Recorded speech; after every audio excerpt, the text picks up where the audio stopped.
CGMs today are very accurate. But I hate Dexcom on the first day. It's always off. It says no more finger sticks. And I'm like, that's just not true. I just think it's the most reliable system. That's why I use it. I would never insert a new CGM before bedtime. No CGM brand is sponsoring us, but If you want to try out Calibrating, if you want to try out Dexcom, you can order a free sensor. do you share your data with anybody or do you keep it for yourself? Welcome to the Diabetes Unlocked podcast. I'm Tom. And I'm Christelle, and between us, we have over 60 years of experience living with type 1 diabetes. And in this episode, we'll be diving in our favorite diabetes tech, continuous glucose monitors. We'll talk about how CGMs have changed our lives, how we use them every day, and we'll share a number of tips and hacks that work really well for us. So whether you're a beginner in the CGM area or a seasoned pro, this episode should have something for you. So Christelle, how are you doing? I am well, Tom. How are you today? I am well, and I'm super excited because I love talking about continuous glucose monitors. And today we will have a chance to do it together, so I'm looking forward to it. Absolutely. It's one of those devices, CGMs or continuous glucose monitors, that I find has made a really big difference for a lot of people, me and you included. So hopefully, people listening, both people who are already using it and some who are just curious or just starting the journey. I think we're going to try to embrace everyone, right? Yeah, definitely.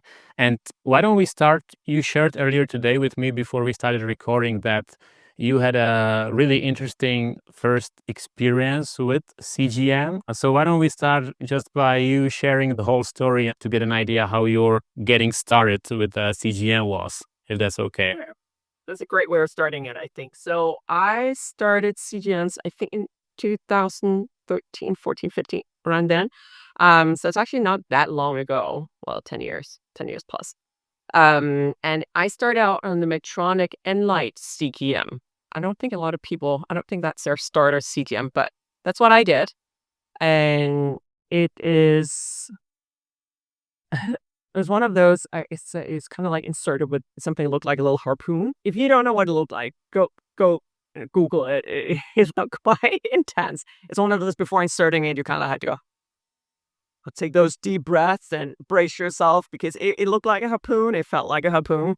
So basically, that was my first experience. But it was good enough and it gave me enough insights that I continued doing it despite this very, very uncomfortable insertion process. Also, it didn't hurt wearing it. But I think the story I was telling you was I kind of was one of the first, I don't like this word, but that's what I am, influencers, content creators who were wearing CGMs, in public and showing photos of it. And that means that if you also go Google CGMs, you might see a photo of me, Christelle, wearing a CGM. So yeah, the beauty of the internet. Anyway, I went to a conference, the American Diabetes Association's conference some years ago, and I'm sitting in this lecture, and there's some very smart researcher doing a presentation, and I have it up on sort of the big screen, the big, presentation, and she's showing different slides, images, talking about CGMs, so continuous glucose monitors. And all of a sudden, there is a photo of Christelle, me, on the big screen wearing a Medtronic Enlight CGM on my thigh, and she's sort of talking about it, and I'm sitting there looking at it, and I raised my hand, also because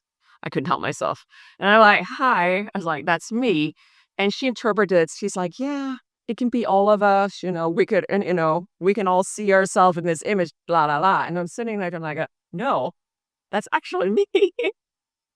So I ended up on the big screen at the ADA, just as an example of CGMs, which was kind of fun. I mean, she was very sweet afterwards. She's like, can I please continue to use the image? I'm like, sure. It's available on the internet. That's a great story, and I completely understand how she might have misinterpreted and said, one day this will be all of us, but actually the day is coming. Hopefully many people have access now, and not in all countries, but the number is growing very fast. Funnily enough, my first experience with CGM was also with the Medtronic one, I believe.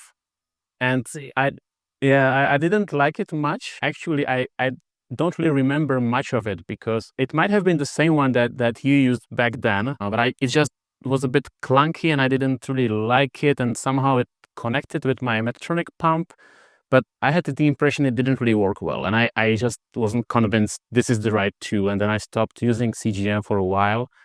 And then when I think Freestyle Libre came to the market, that's when I went and tried again. And that's when I got caught and I started to see, how this is a great device. And I started to talk about it on YouTube a bit later. It only shows how important is that, these tools are not only doing the measurement, but they are also sort of user-friendly and that people like to use them. And I think we're now getting to this point where more and more people like to use them, although not everything is perfect. And maybe we'll talk about some of the things that are not so perfect today. Absolutely. So you started out with the inlet or whatever Medtronic CGM because it worked with the pump. Yes, that was the case. And I think back then I didn't have so much choice at my clinic, and that was the only one that was offered to me. And I tried it. I didn't like it. And right now, there's more choice for me. So I guess I'm lucky that I'm not in that position where I just have to stick to the one that's, the only one available.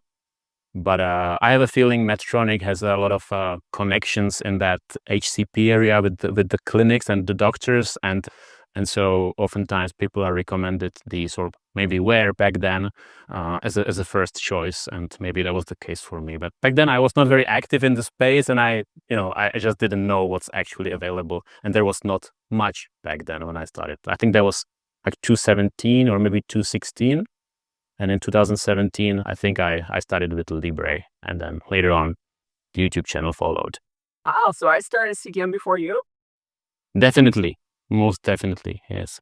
I always see you as like a first mover, but maybe that's not the case. Are you like whenever something new comes out, or is that a new thing for you? Kind of go and try it out? Yeah, I mean, in the CGM space, since I started doing videos, I really got like very deep into what's coming up next, and I have a view of what CGMs are being developed, and I just like to try them when they come up. But I was not the first mover with the technology. I was very early with the insulin pump, but with CGM, I was definitely not one of the first ones. I know some people used Dexcom and Medtronic CGM a lot before me, like many years before me, and I was not one of those. But you were, I guess. Well, the interesting part is that I read about CGMs in a diabetes magazine when I still lived in Denmark. I moved to the States in 2009. So I was still in Denmark. So this is like, yeah, early on, right? Early 2000s. And I remember reading about it in a diabetes magazine being like, oh my gosh, this is brilliant. So I understood the value already back then. I was reading about it. It's like, I can get my readings 24/7. I don't have to probe my fingers all the time. I can be alerted whenever I have a high or a low blood sugar. This is brilliant. I want it. And I went to my diabetes doctor at that point, again, back in Denmark. And he's like, yeah, the technology is not good enough yet. We're not going to prescribe it for you. So they were basically like, this is not worth, the money. And also this was in Denmark. So the system is set up so that, well, I don't even know how it was that back then, but you got quite a bit of it covered, right? So again, I was told no, and then I got it, I want to say like 8 years later, but that was kind of my first interaction, let me say like that, regarding CDMs. And I do think, and that's something I really want to talk to you about, think we should talk about accuracy, because again, back then he said the technology is too new, it's going to make you frustrated, it's not going to be helpful. That was basically the doctor's opinion, right? My experience is that CGMs today are very accurate, in the sense that there are, of course, times where they're not, and we should talk about that, because there are times where you shouldn't trust your CGM, but it's still considered accurate. And I find that it's accurate enough for me that I dose insulin based off my CGM readings, generally trusted whenever I see a high or low reading. I don't know about you.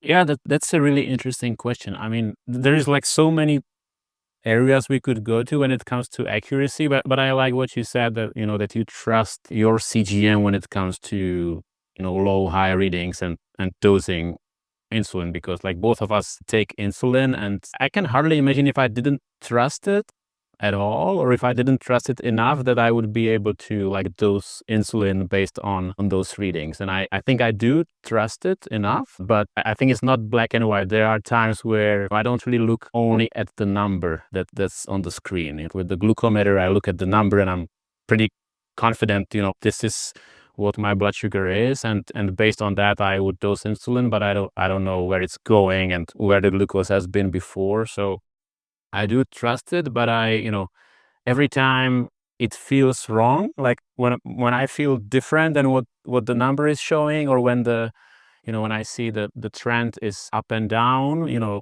steeply going up, steeply going down, or there's like a jump in the graph, that's where I kind of take it with a grain of salt. And sometimes I check with the glucometer, and sometimes it's not really accurate. But I would say, with the one I use now, I trust it 90% of the time. And maybe we talk about those 10%, like what exactly it is, because I have very specific experience with different models where I just don't trust it because I know it's not right.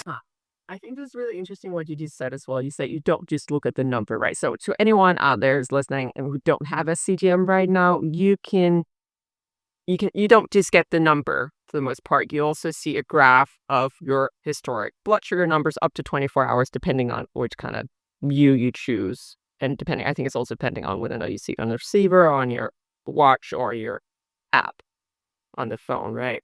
So basically what you're saying is that you look at the number as well as the overall trend. I think I have a good example of that. So last night, my alert woke me up because I have a lower alert set so that if my blood sugars go below 70 milligrams per deciliter, I think that's, what is that? Is that, It's around 4 millimoles. is it that? Okay, 4. Anyway, yes, thank you. Okay, quick math over there. And so I had it set at 70. So it woke me up in the middle of the night. It's like, blur, blur, blur, blur, blur. All the alarms are going, you're going low. And I look at it, and what I see is this like pretty nice line.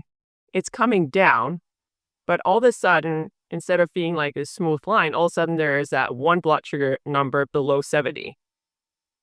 This for me is like a stop and think kind of situation, because the graph is not continued. All of a sudden there's a drop off from the graph, right? So that tells me this might not be an accurate reading, because blood sugars don't hang out at 110 and then all of a sudden in a blink of an eye they go down to 70 and then they go back up to 110. I mean, that's not a blood sugar thing. That's a CGM thing, which could be due to a lot of different issues. So what I did was I looked at the line, and I also looked at that one outlier, and I was like, okay, this is an outlier. That doesn't seem reasonable. To your point, what do you do then? Well, you do a finger stick, right? Use a glucometer to check, hey, is this actually a low blood sugar or not? And I think that's also what they recommend all of the CGM manufacturers. They're like, hey, if you don't trust the reading, if you don't feel the appropriate symptoms for whatever the CGM is telling you, do a finger stick. So that's kind of one of my beefs with CGMs, actually. I could get a little annoyed when I'm like, it says no more finger sticks. And I'm like, that's just not true. That is marketing and it's working, but it's not true. You cannot just throw out your glucometer. You still have to hold on to it for situations where you need to check whether or not the CGM is right, or if the CGM malfunctions or you don't have one anymore or whatever. There's different situations. Right. Yeah.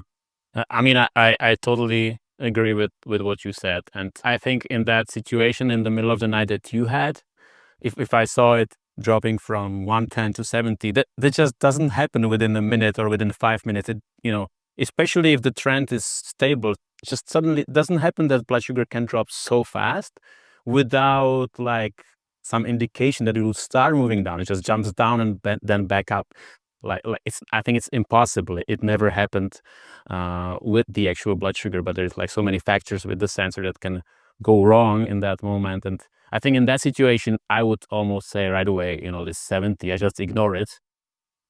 If I was sleeping and it went back to 110 and it was just like one blip, I would just ignore it, because I would have thought, okay, maybe I lied on that arm with that sensor.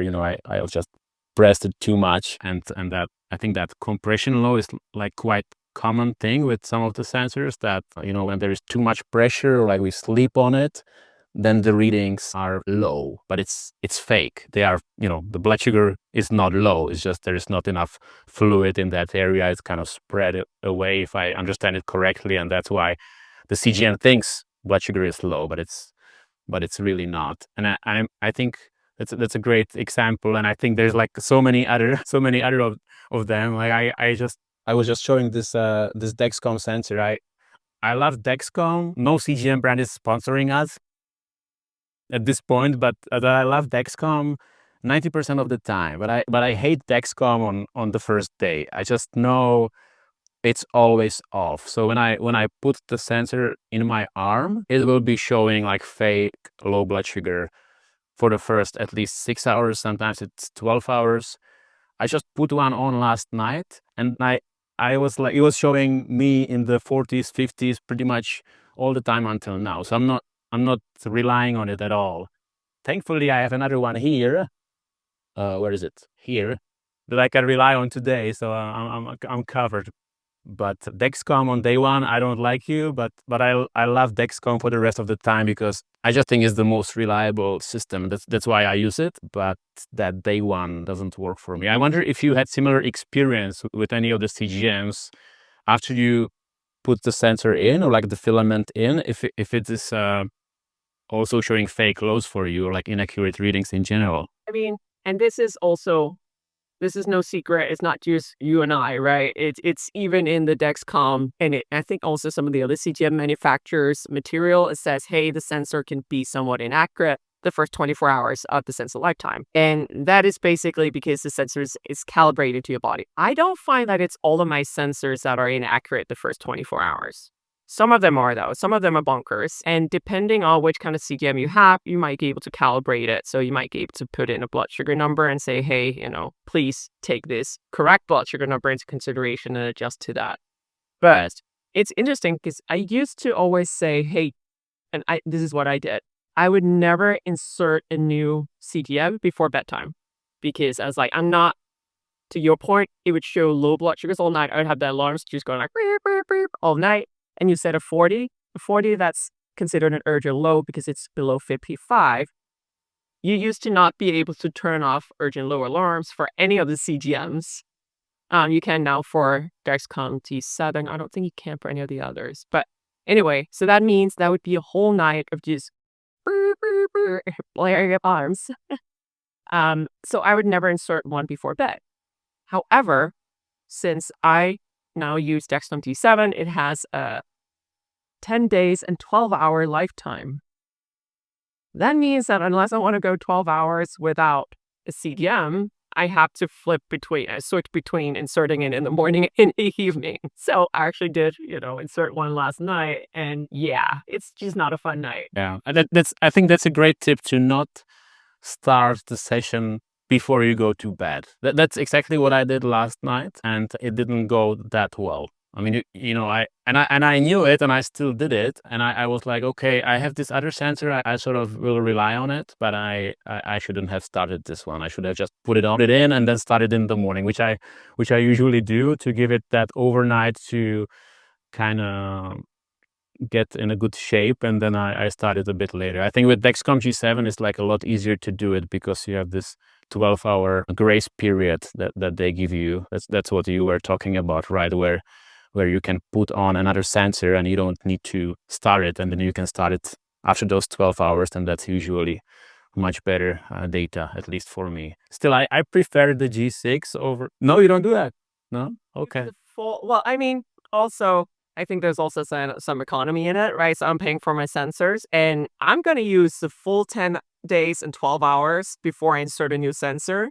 Because if I do an overlap, I'm kind of losing out on sensor time. So there's that, you have to weigh it out. Being like, okay, I might lose out on sensor time. So basically, let me try to explain it. So a sensor lasts 10 days, and then there's a 12-hour grace period. So that to me means that the sensor lasts 10 days and 12 hours.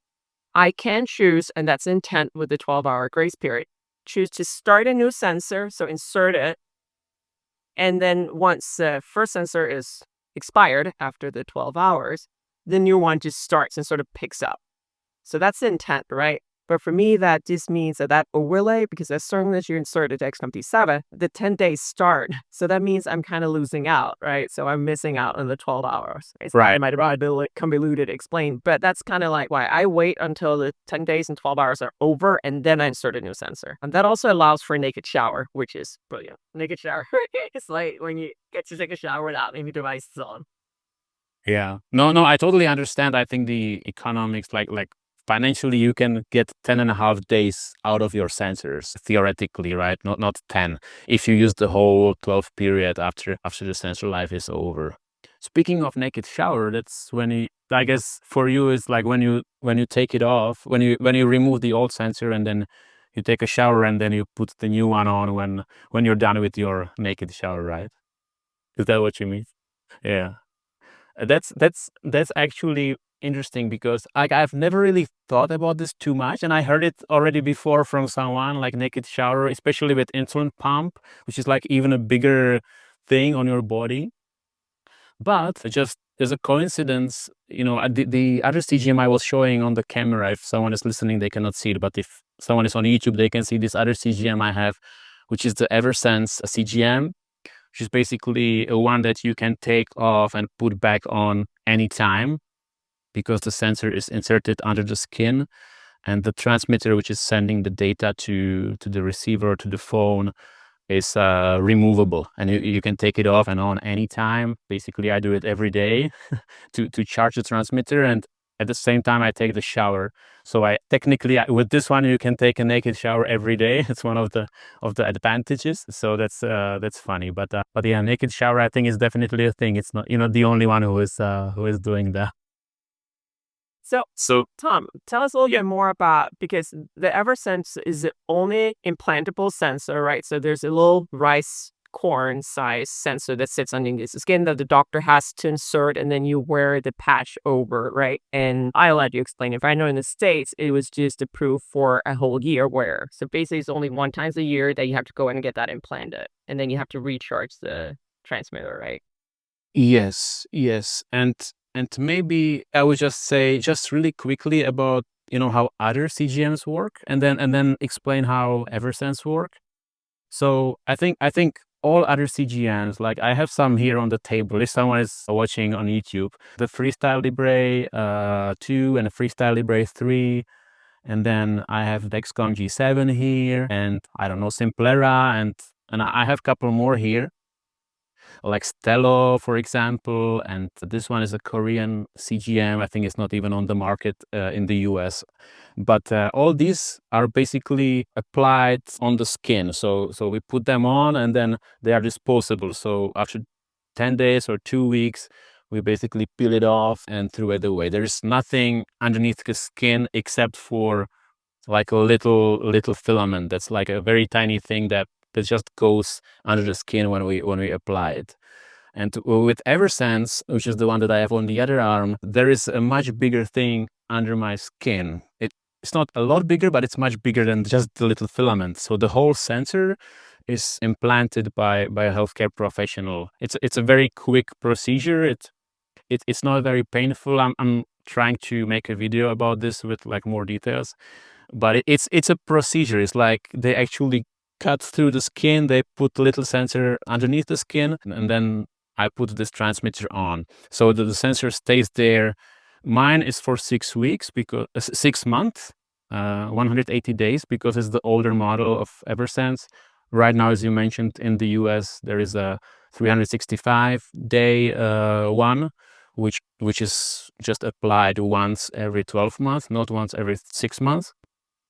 But during that time, I've had very good experience with accuracy. Like, this sensor is super accurate, but it needs to be calibrated every day. Mine needs to be calibrated every day, every 24 hours. And so I guess that's one of the reasons why it is accurate, because I calibrate it every day. But also, it doesn't do these compression loads that we just talked about with the other ones. When I lie on this, I don't get these compression loads, which is like one of the benefits for me.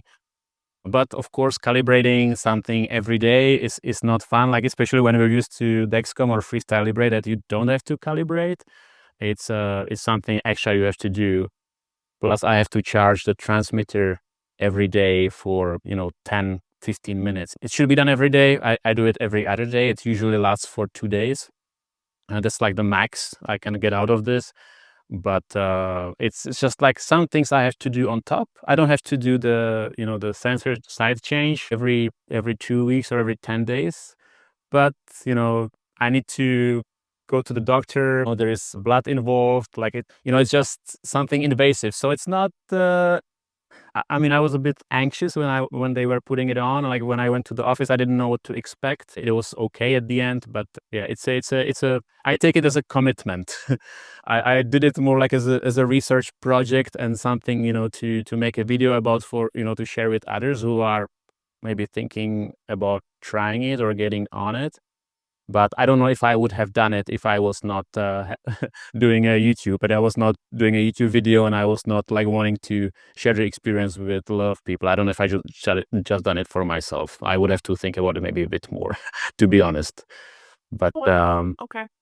maybe I'm talking too long. So you say, no, no, not at all. I think it's super interesting. I also think it's one of those CGMs that not a lot of people talk about, because I think the biggest CGM on the world market is the Freestyle Libre, which is made by Abbott, right?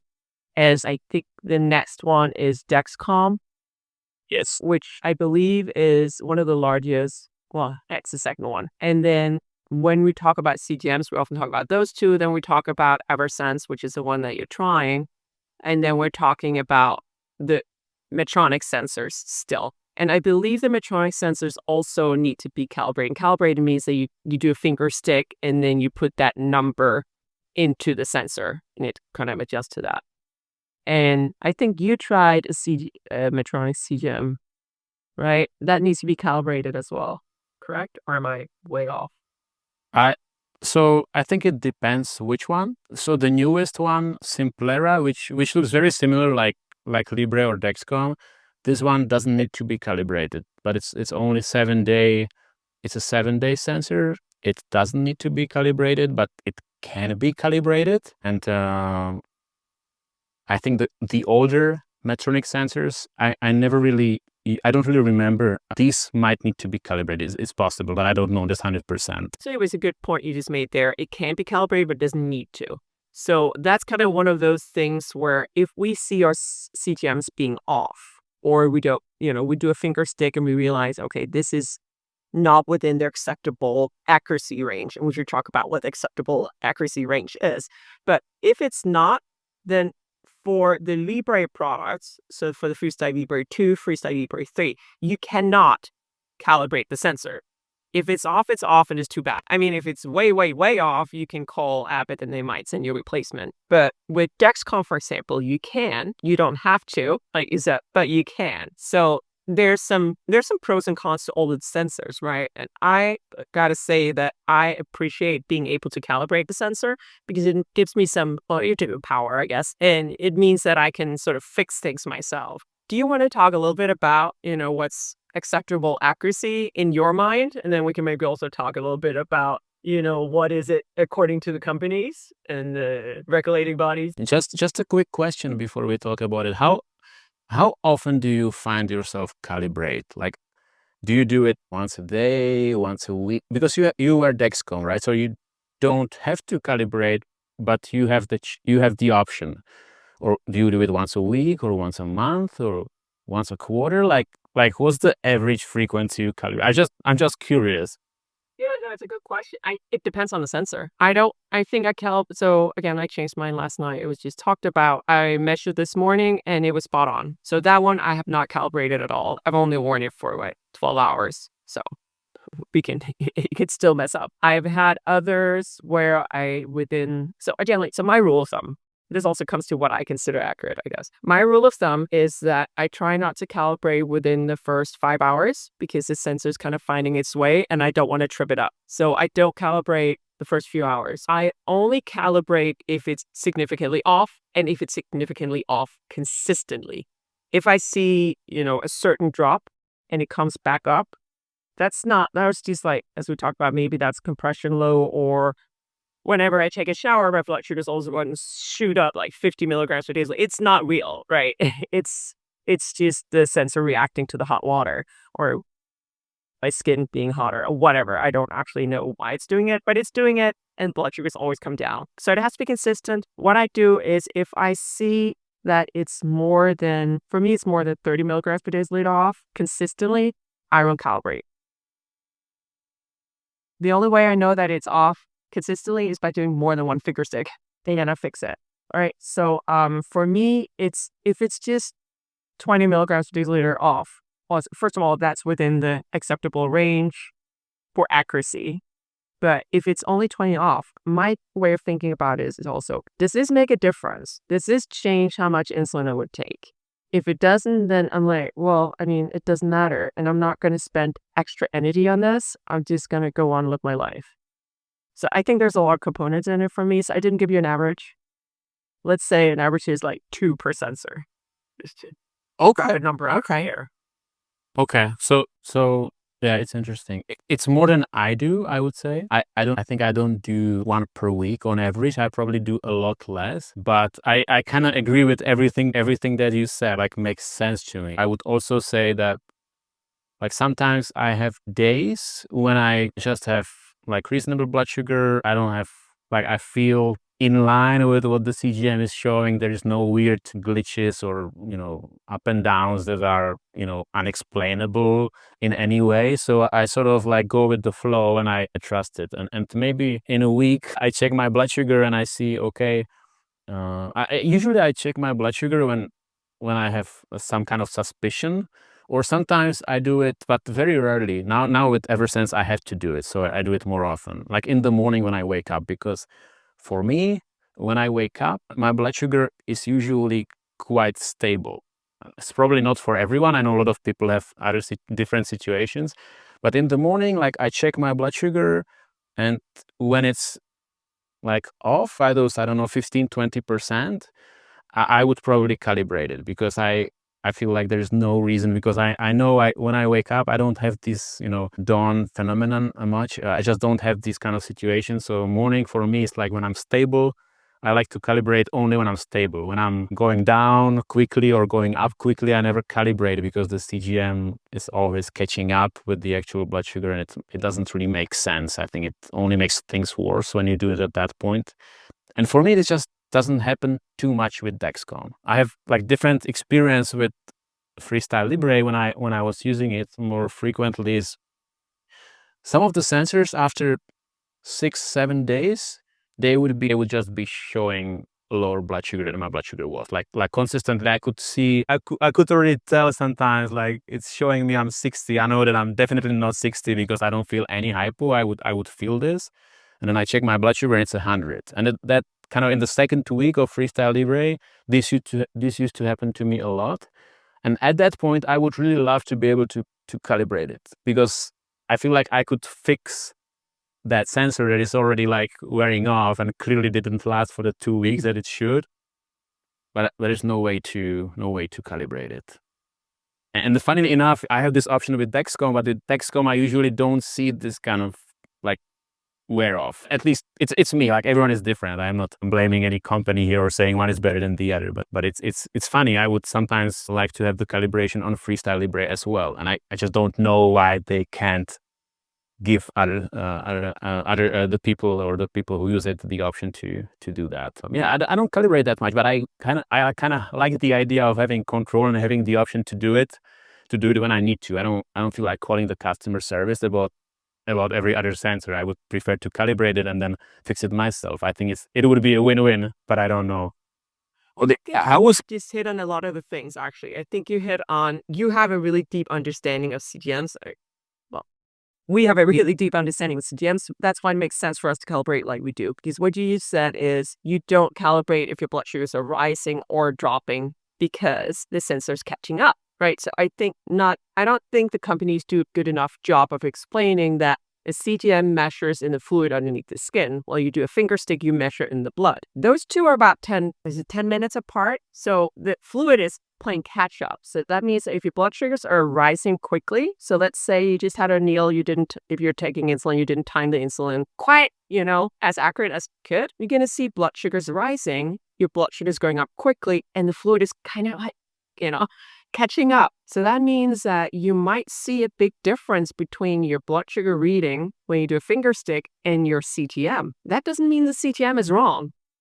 Exactly. Right. So if you go in and you calibrate it, you're basically feeding it incorrect information and you're going to trip up the CGM. So I think that was the first one you said. Then there's the one about consistency. I mean, that's also why I often do more if I see it's being really off, I do more than one finger stick because finger sticks can also be wrong, because of user error. Maybe I did it wrong, or maybe, I didn't put enough blood on the strip. There can be a lot of things going on. So I think sometimes when people calibrate, and I'm sure I've done this as well, we actually end up doing ourselves a disservice because we calibrate at the wrong time because they're frustrated or we have wrong data. So I do think we have to be a little bit more cautious with the calibration. But to your point, I love having the option. I want the option. Also, yeah, I don't know. It's to your point. I don't know why they can't have that for some of the other sensors. But that would be a discussion with the product development team at Freestyle Libre, I guess. I've never talked to them, so I don't know why.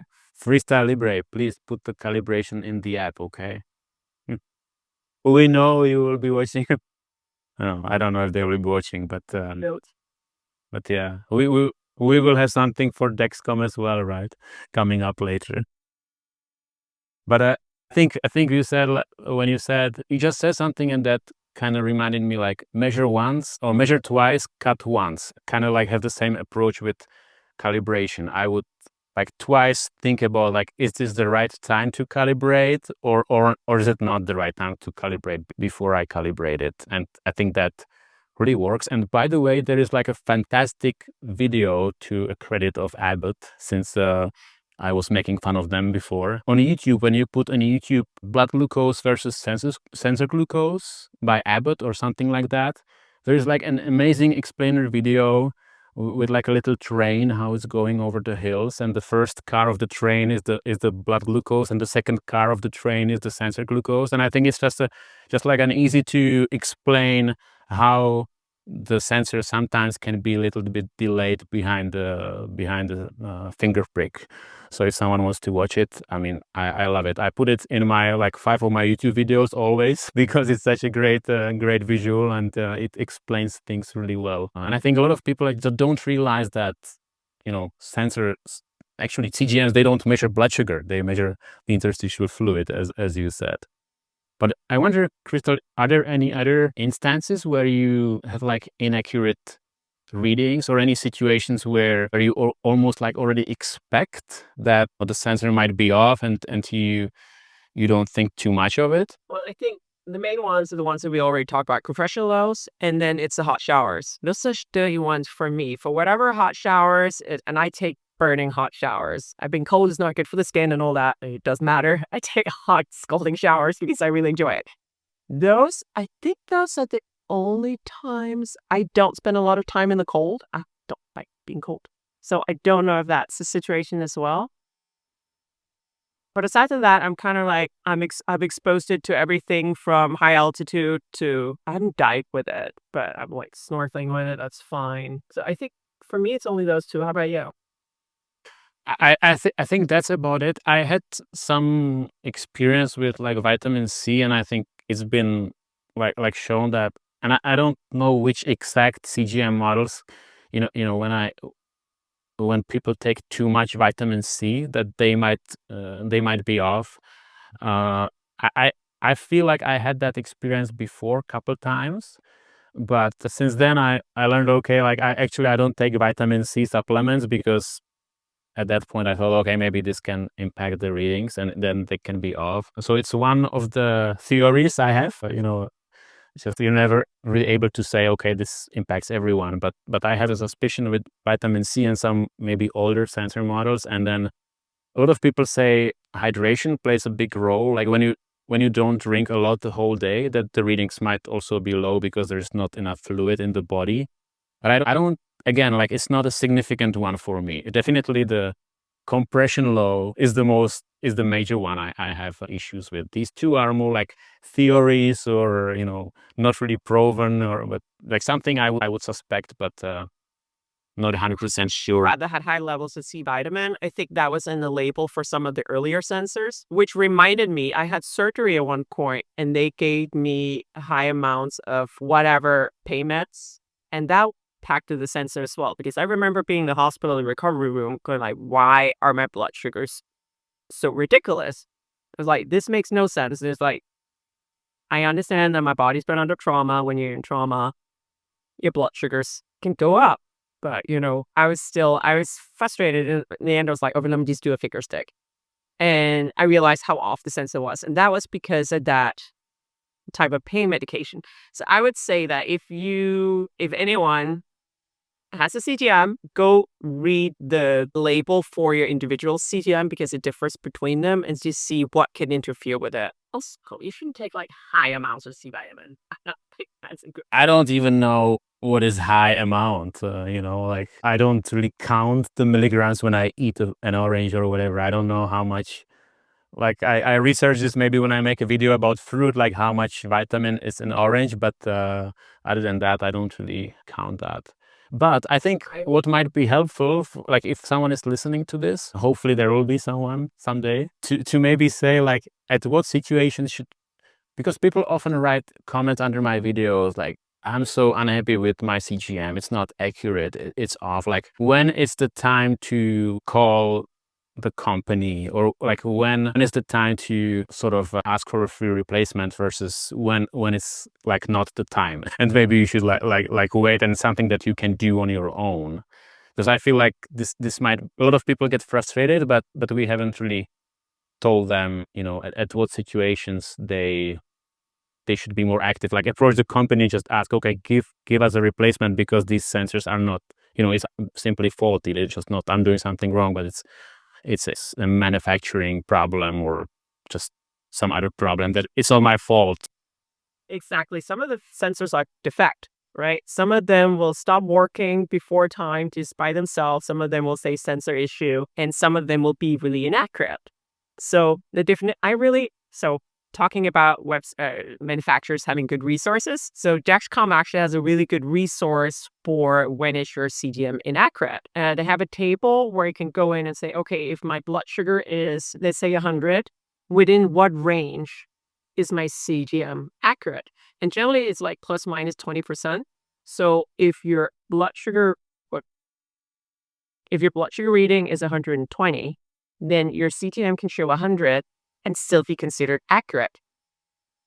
So I would say if your blood sugars are stable and you're seeing that, plus minus 20, that doesn't mean that your sensor is inaccurate. That's just a natural fluctuation. So for me, again, 30 is not enough but that's for me. 30 is not enough for me to go like, I'm going to call the company.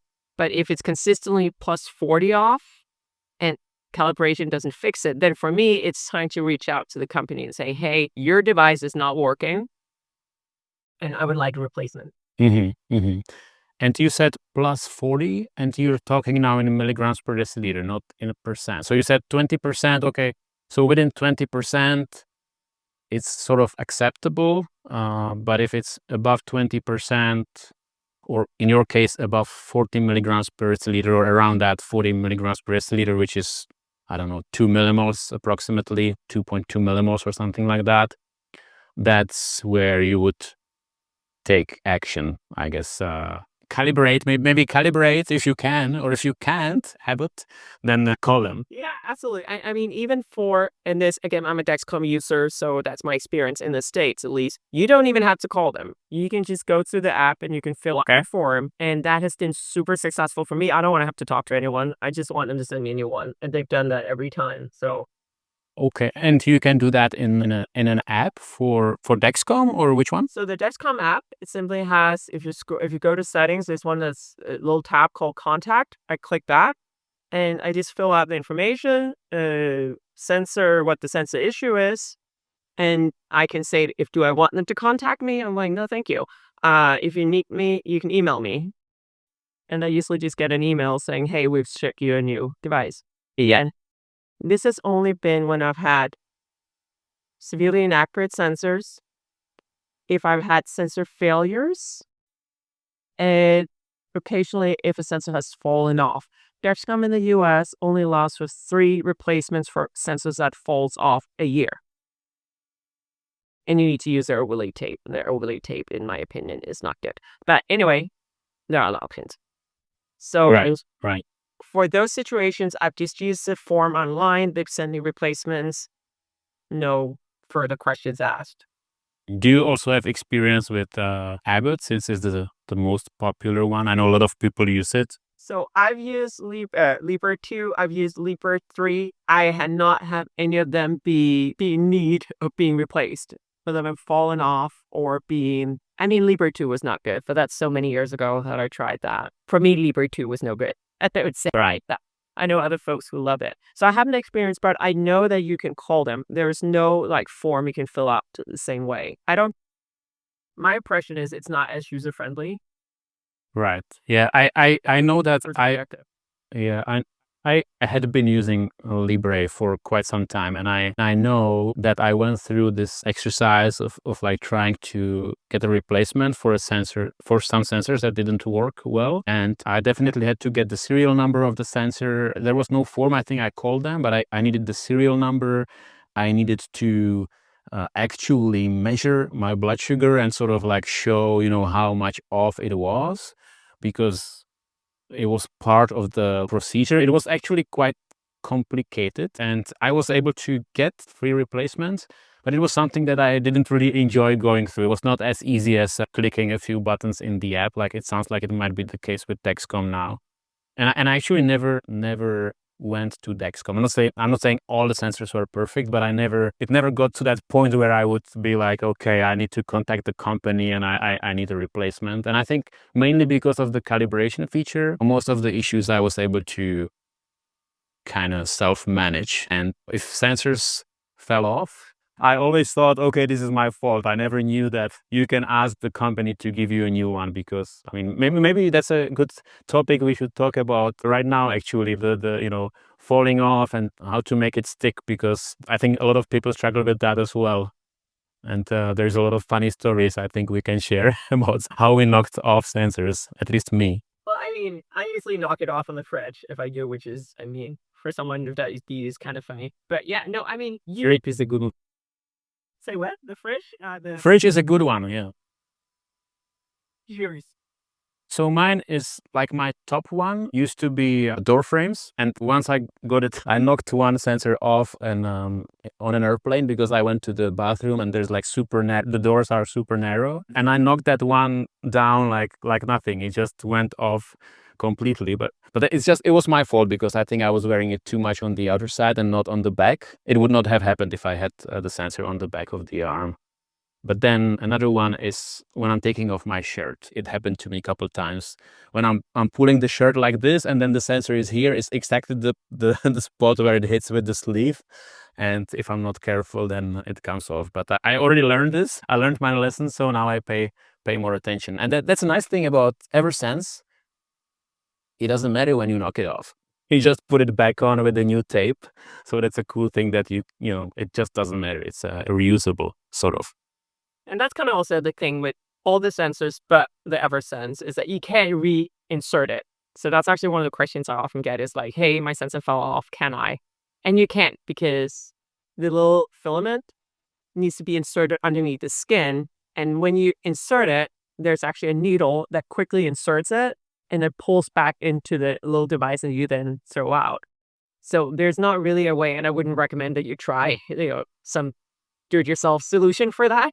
Please don't. Again, it needs to be underneath the skin, right? So it's interesting that you said that you always thought it would be like your fault. Well, I mean, it's meant to last for. We should also talk about how long the different one lasts. So you said the new Medtronic one lasts 7 days. The Libre 2 and the Libre 3 are 2 weeks, right? The Dexcom 6 and the Dexcom T7 are both 10 days, I believe. Yeah, where the earlier versions were 7 days.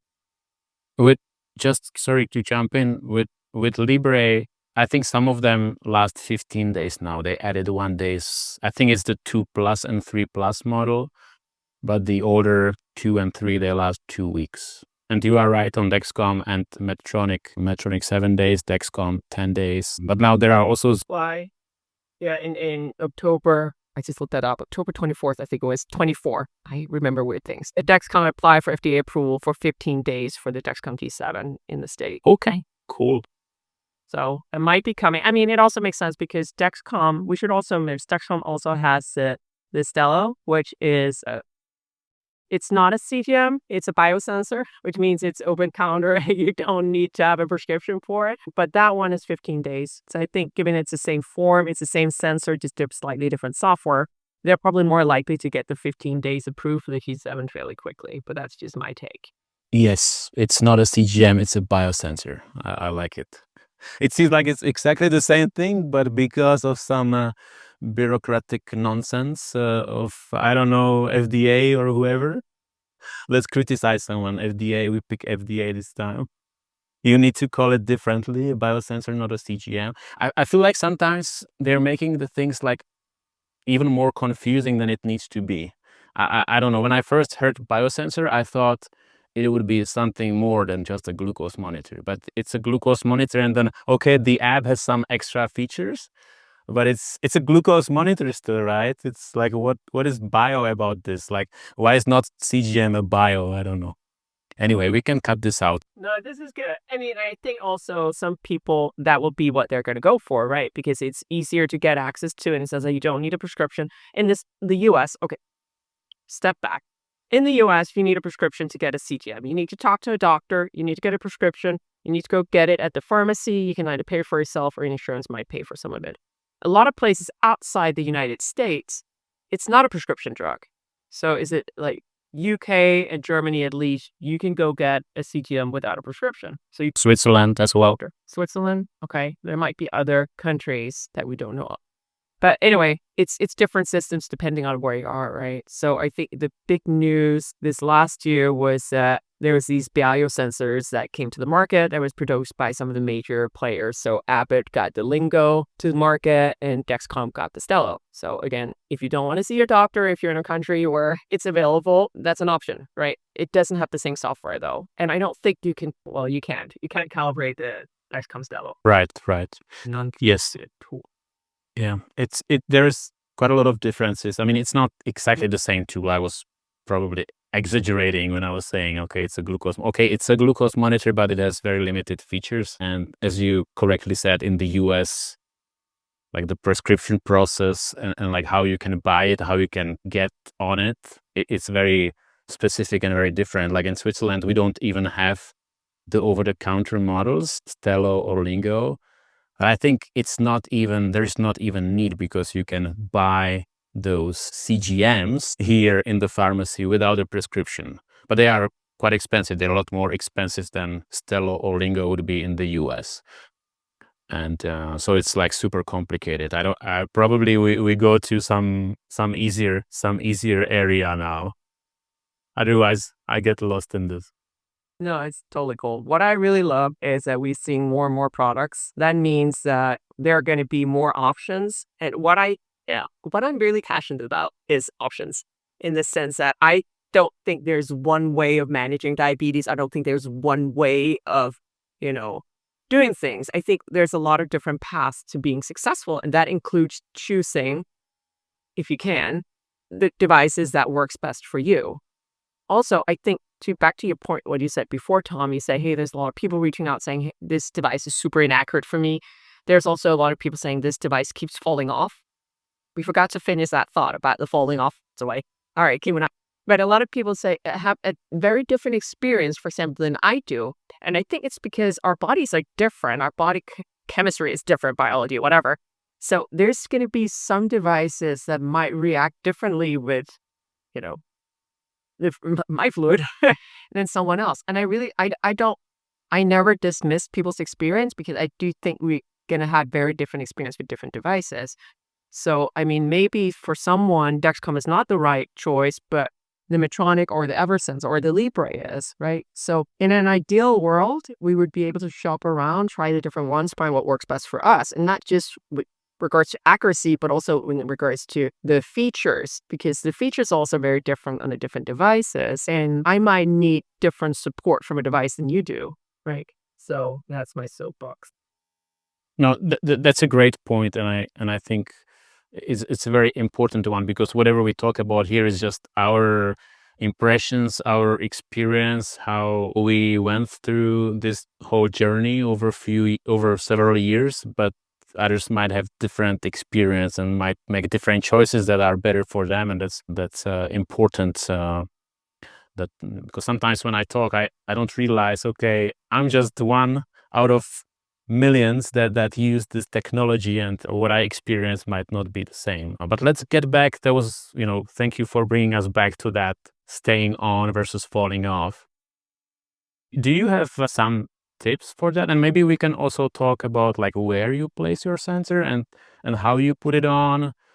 If it's not too, if please skip any too private parts of your body. Let's keep it PG or whatever. Do you have any tips? Different. Yeah, but back to us all being different. So first of all, sensors tell me they don't fall off.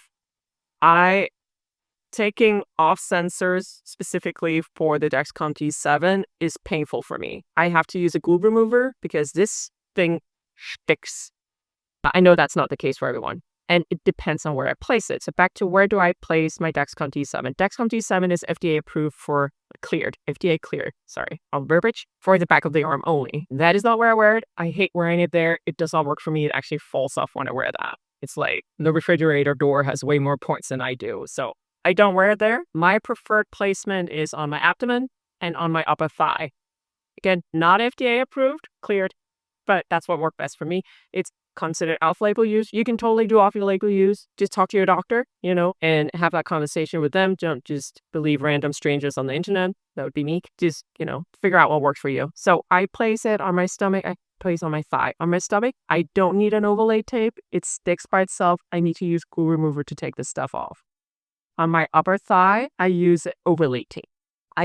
Every Dexcom T7 comes with an overlay tape in the package. I use that makes me break out in hives. Very painful, so I have an allergic reaction to it, basically. So I don't use that. I use a fabric overlay tape that I buy, and it works great. But my whole process is I wipe down the area with elbow swab, clean it down like that, and let that dry. Then I insert the sensor. If I'm putting an overlay tape on, I'll then do that. Or sometimes I'll wait and put an overlay tape on later on. And that is enough for me. I don't need to do more than that, and the sensors stick. I'm not super hairy. If I was super hairy, I'd probably shave the area. And what else? Oh yeah, so back to the naked shower.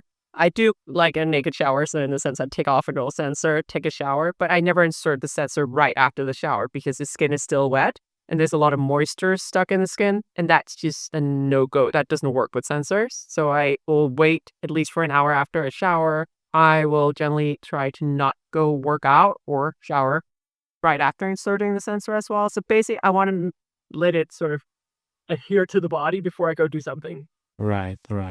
Do you use this? Like, I think Dexcom G7, they have a new tape that they've had this new tape or new glue or adhesive or whatever they are using for the last year, or I don't know how long exactly. But this new one is the same one that is on Stelo.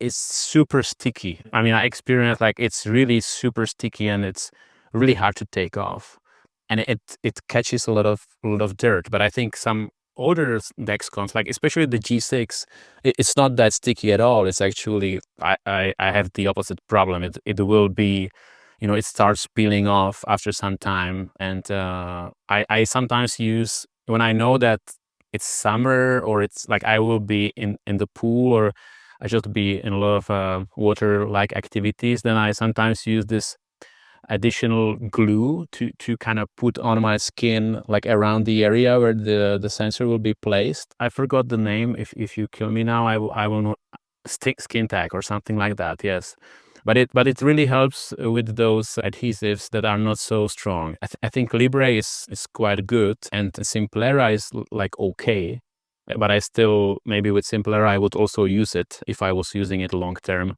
because those adhesives are just not so strong.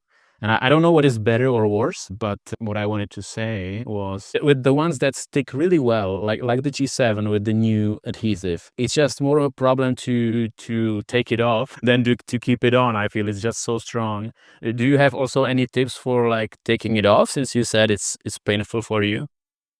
So I do one of two things. I either use a glue remover. So there's an adhesive remover. You get in like patches that you put on. It kind of dissolves the glue. It makes it easy to pull off. It's a little bit of a process. You like put it on and then it has to soak. So I usually do that, go brush my teeth or whatever. And then I can sort of easily peel it off. And I can also take the rest of the glue residue off. Another option, if you don't want to use like a glue remover, is oil. Like body oil, baby oil. Use that like gently around the edges of the sensor. It'll come off. It's again, it's a little bit more work. You kind of have to massage it in. But I think that's the most gentle way of taking it off. Yeah, that's what I do too. I like to use oil and just put it around and let it sit there for I don't know, 5-10 minutes, because it does a great job, and then I can peel it off like very easily with the oil.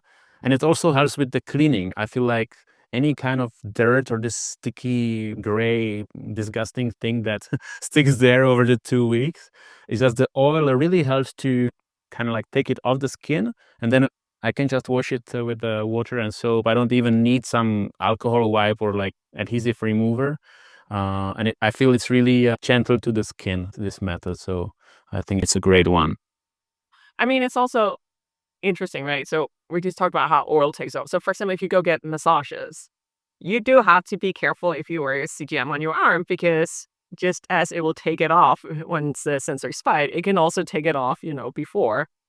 So I'd say be mindful if your sensor tends to fall off. Also be mindful of, well, how do you treat it during the time that you're wearing it? Like if you're going to go for massage, maybe put an overlay tape on, sleeve or something. Or if you're going to pool a lot, consider, putting on an overlay tape. So we should talk about overlay tapes as well, by the way, because they're different depending on the sensor. So I think the only sensor right now, you correct me if I'm wrong, I think the only sensor right now that requires an overlay tape is the Dexcom D7, right? I don't know. I think it does. It require, like officially, it does require it. I mean, if it falls off and you reach out to them, they're like, well, did you put the overlay tape on? So they're Of course. Otherwise, I wouldn't be calling you, right? exactly. So, I mean, and even it's interesting because with the overlay tape, so I use an overlay tape. Again, wear a Dexcom G7. This is not an app for G7. It's just what I wear. But I wear an overlay tape that's fabric and it does not have a cutout. So that means it's just a round piece of sort of fabric tape that goes all the way over the sensor. It does not impact the sensor ability to communicate with the app. I have no sensor issues, connectivity issues, anything like that. And it really secures it. What I really like about that is, as well, I can take it off mid-sensor time and I can put another one off if I want to. And it doesn't mess up my skin. I was reading up on when I wore the Libre 3. I was like, I want to put a overlay tape on because there's very, very little tape around the sensor on Libre 3.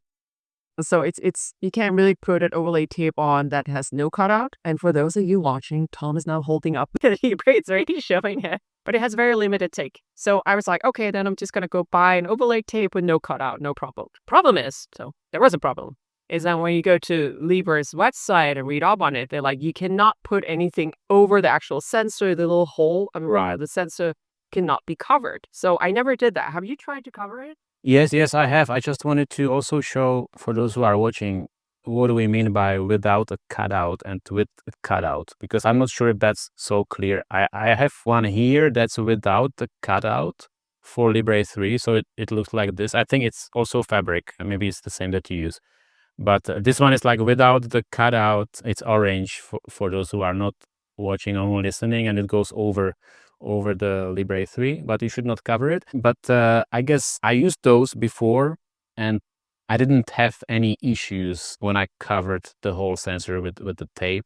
But they also make ones without the cutout, and I mean, I have some here also. This one I think is for G7, but this one basically have a hole in the middle that that kind of goes around the sensor like this. Again, if anyone is watching, this one is a nice fancy one. And that's what I actually like. So I am all about blinging out my not blinging out. I don't put rhinestones on, but I kind of like a fun patch. So I always go for the most colorful ones.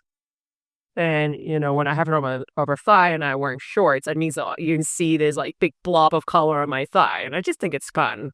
I don't run around with crop tops that often, so you can't really see the ones on my stomach. But, I like the color. But I will say that if you do not, and if you want to be a little bit more discreet, a lot of these companies also offer overlay tapes that are nude. Good color.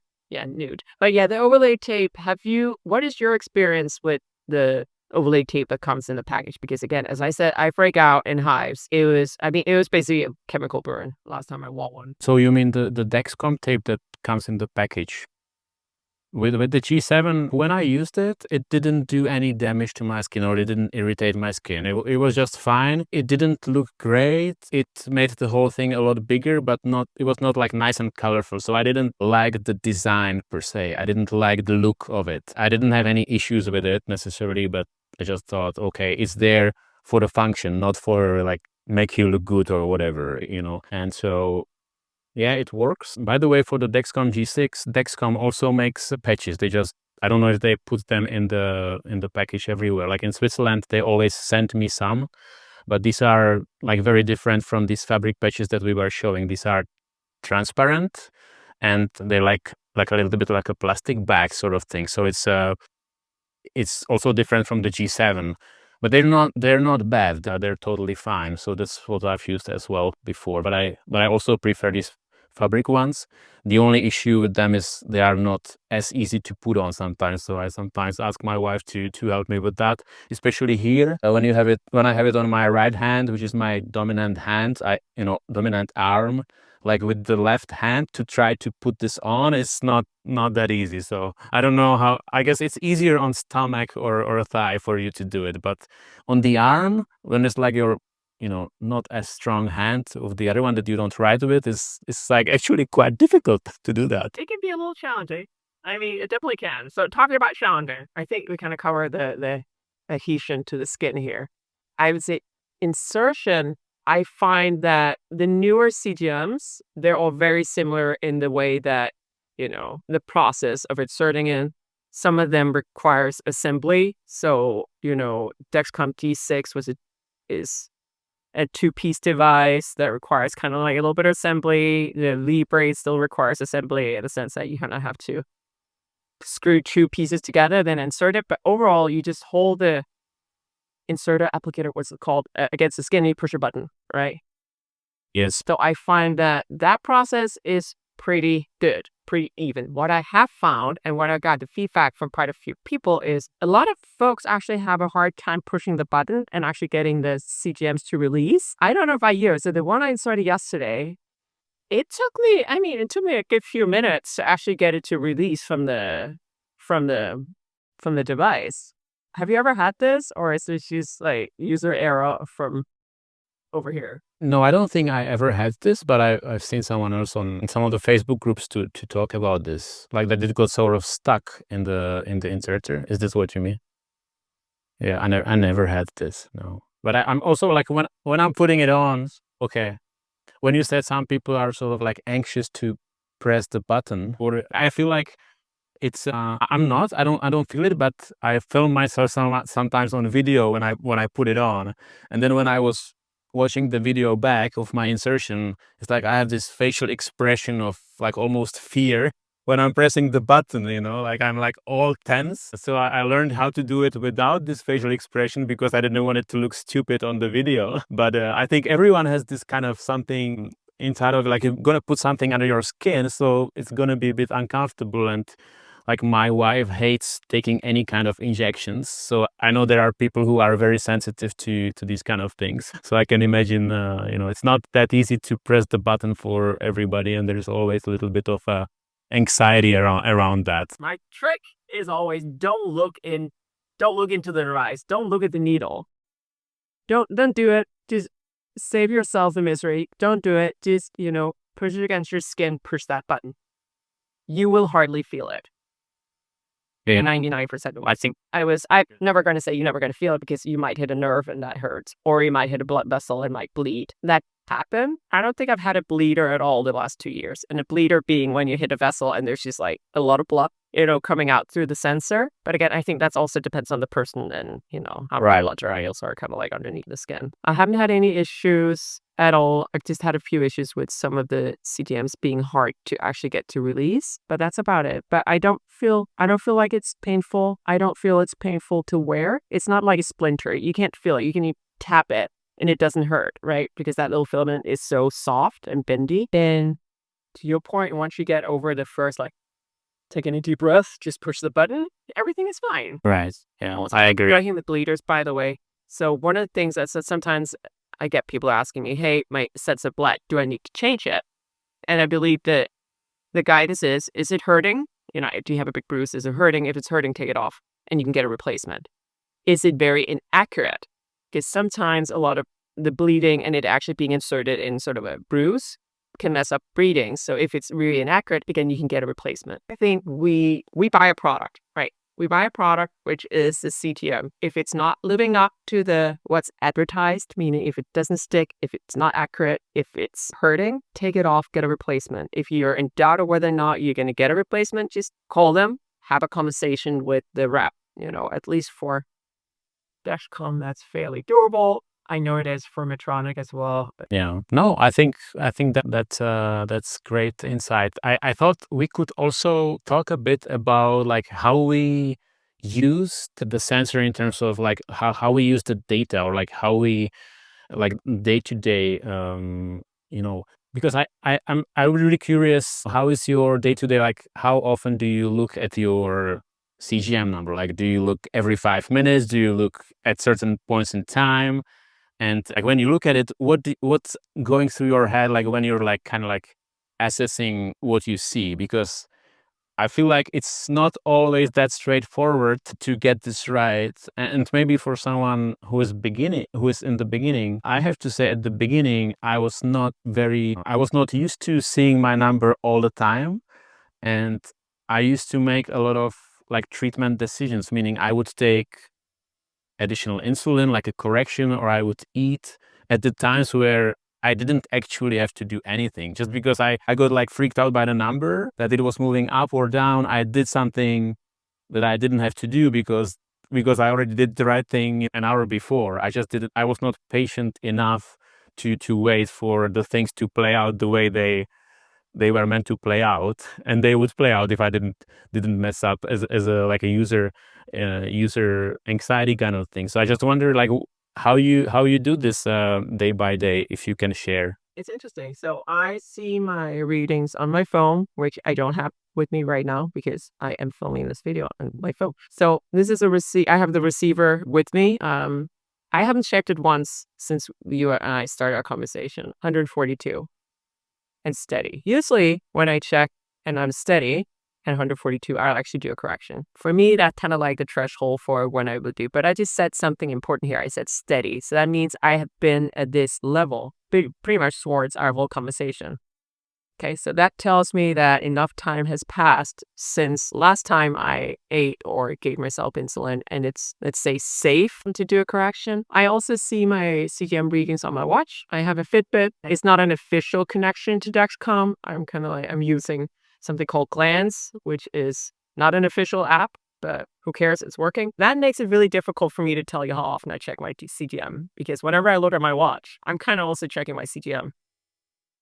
Right. So it's, I guess I do it quite frequently, but sometimes I don't do it with the intent of looking at it. So I made this rule, back to your point. In the beginning, I was obsessively looking at it all the time, which is not necessarily helpful. I was making decisions not based off of trends, but of here of now blood sugars. So kind of like doing a finger stick and just reacting to that rather than looking at the line. And I kind of made a decision. I was like, okay, first of all, I'm only going to check my CGM if it's because I want to do something with the information.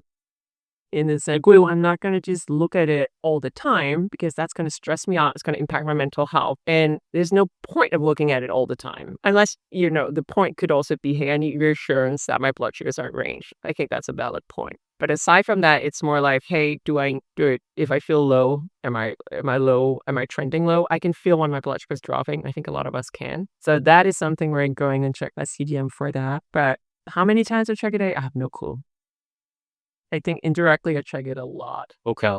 React on it every time. Yeah, that's interesting. And it sounds like you check it a lot, but maybe you don't take an action very often. Like there are specific points in time when you take an action. I guess when you see, you know, you're higher than you would want to be, but you're not moving down. You're like stable, or you're even going up. I guess you would do a correction. And I've do a correction right now because we just talked about it. Cool. Cool. Okay. Are you doing it on camera, or I don't see the whole picture? Okay, perfect. Can you hear that? Click, click. That's when you. Yeah, 2 clicks. Yeah, 2 clicks. So basically, I'm using a smart gun. And I don't know if you can see it on camera. So those who don't have camera on, you can. So basically, I'm just gonna do a little skin fold, insert it, puts the plunger. Here we go. Woohoo! 1 unit, inject it. Perfect. It's including a practical demonstration. So I cannot check my. Take a needle off, but I'm not gonna do that right now. So I would tell you. I would love to tell you my number as well, but I also have the app on my phone, and I'm also filming with my phone, and so both of these devices go to my phone, and I can't see it.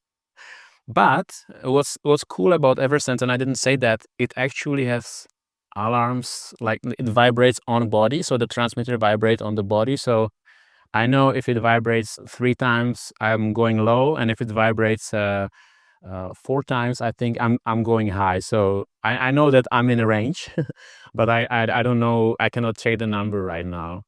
But I actually, for the recording, I would prefer to be able to see the number. It's just that the setup right now I cannot look at it.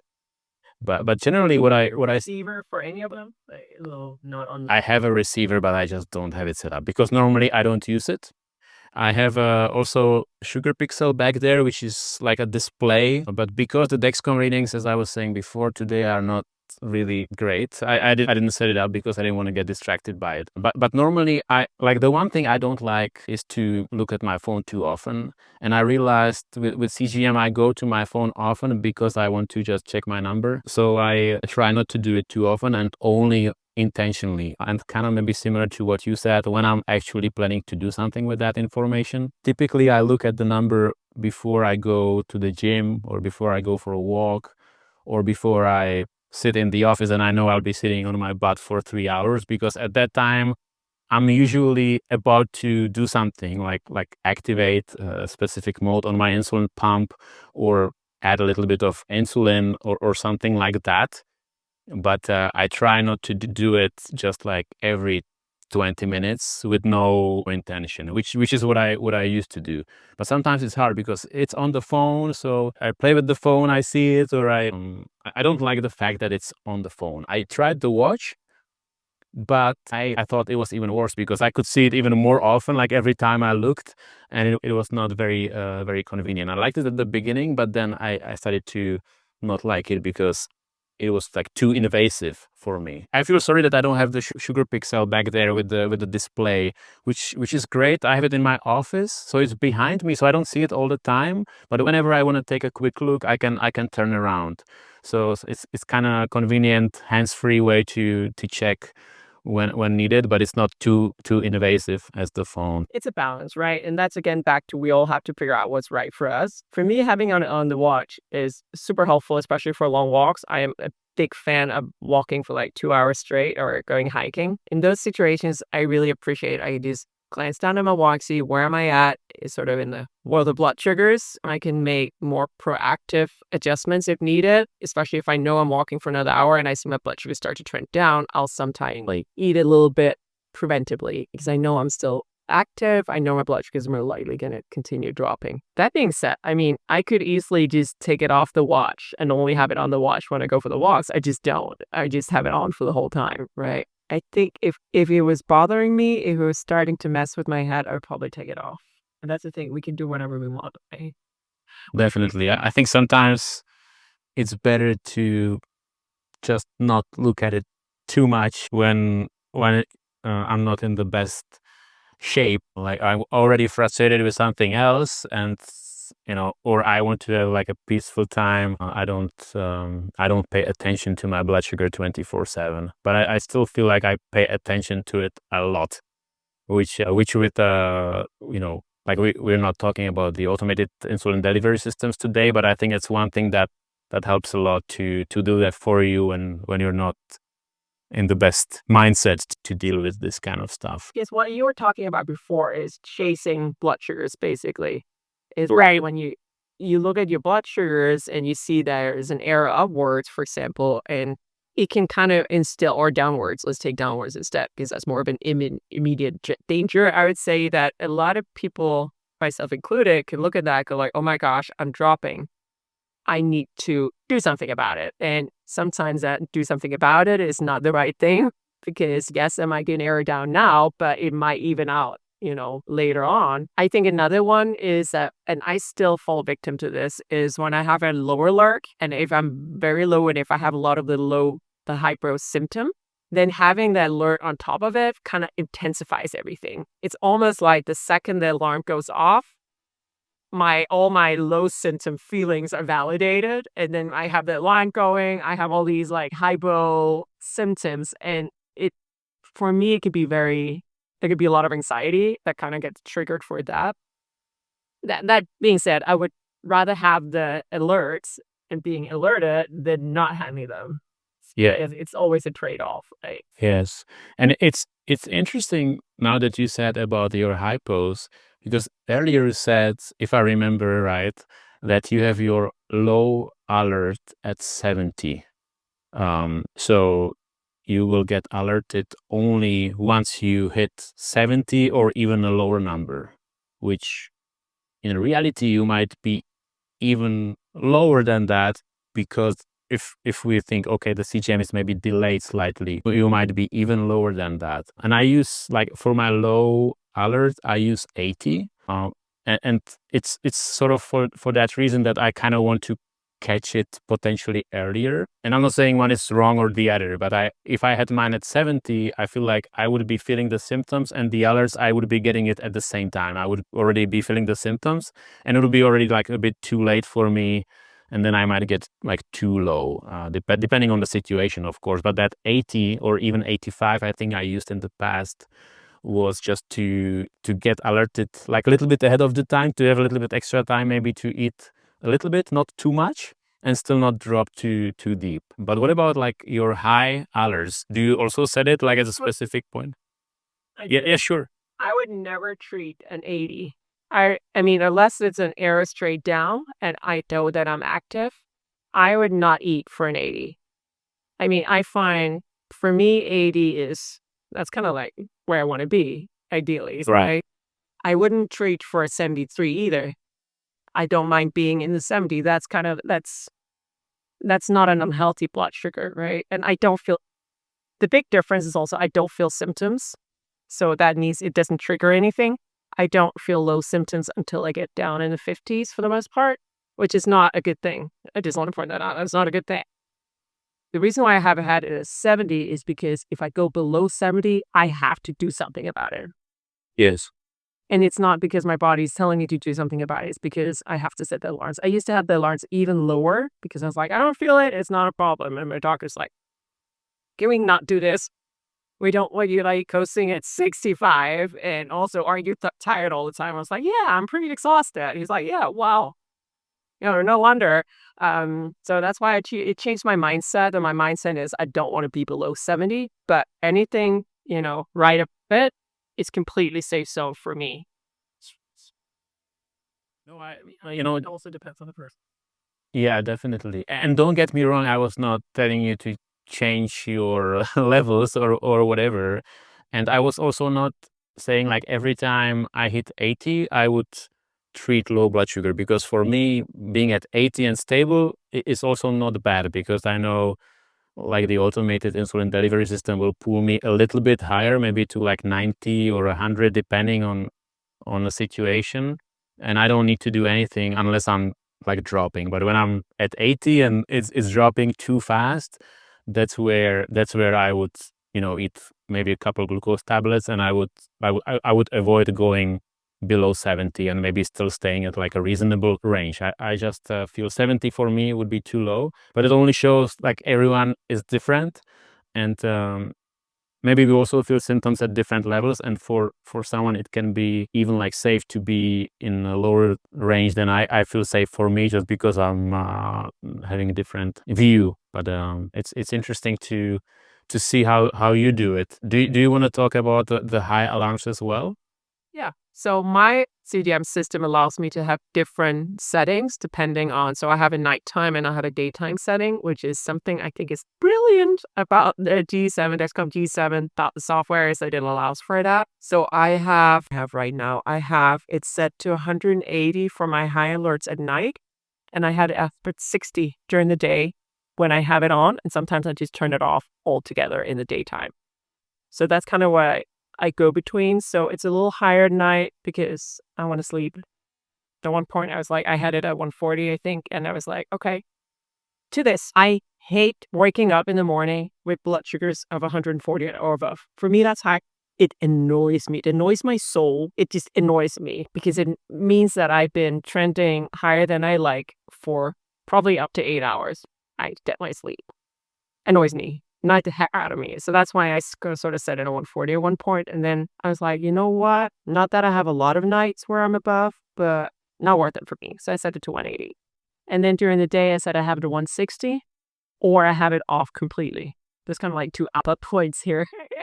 So sometimes I take it off completely because I'm like, I'm checking it inadvertently enough throughout the day that I don't need an alert.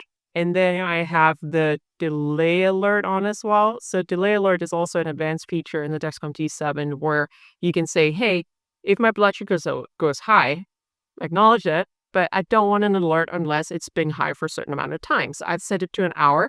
I think this is also insanely brilliant. That means that, for example, let's say that I eat a meal and I don't quite manage my blood sugar timing accurately. So maybe I go high for like 5 minutes before my blood sugars come down again. I don't need an alert about that, Yeah. right? I don't need an alert by that. What I need an alert about is if I hadn't dosed enough insulin for that meal and I end up being over 160 for a longer time. So I use the advanced features for the high alerts. So I only get alerted if I'm at high for, I think, more than 45 minutes. Okay.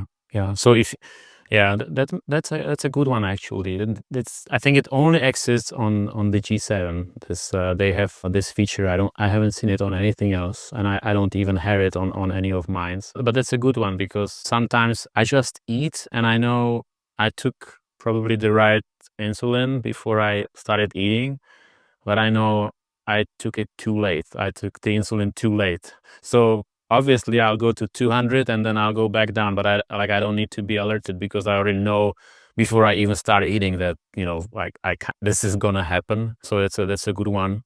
Yeah, that's a good one actually. I would like to have that too. Maybe that's the reason why I need to go to G7. Well, And I wanted the things, it can really help with what we just talked about, chasing the highs. So I think if you get alerted all the time, at times where you don't need the alert, you're more likely to go chasing. Yeah.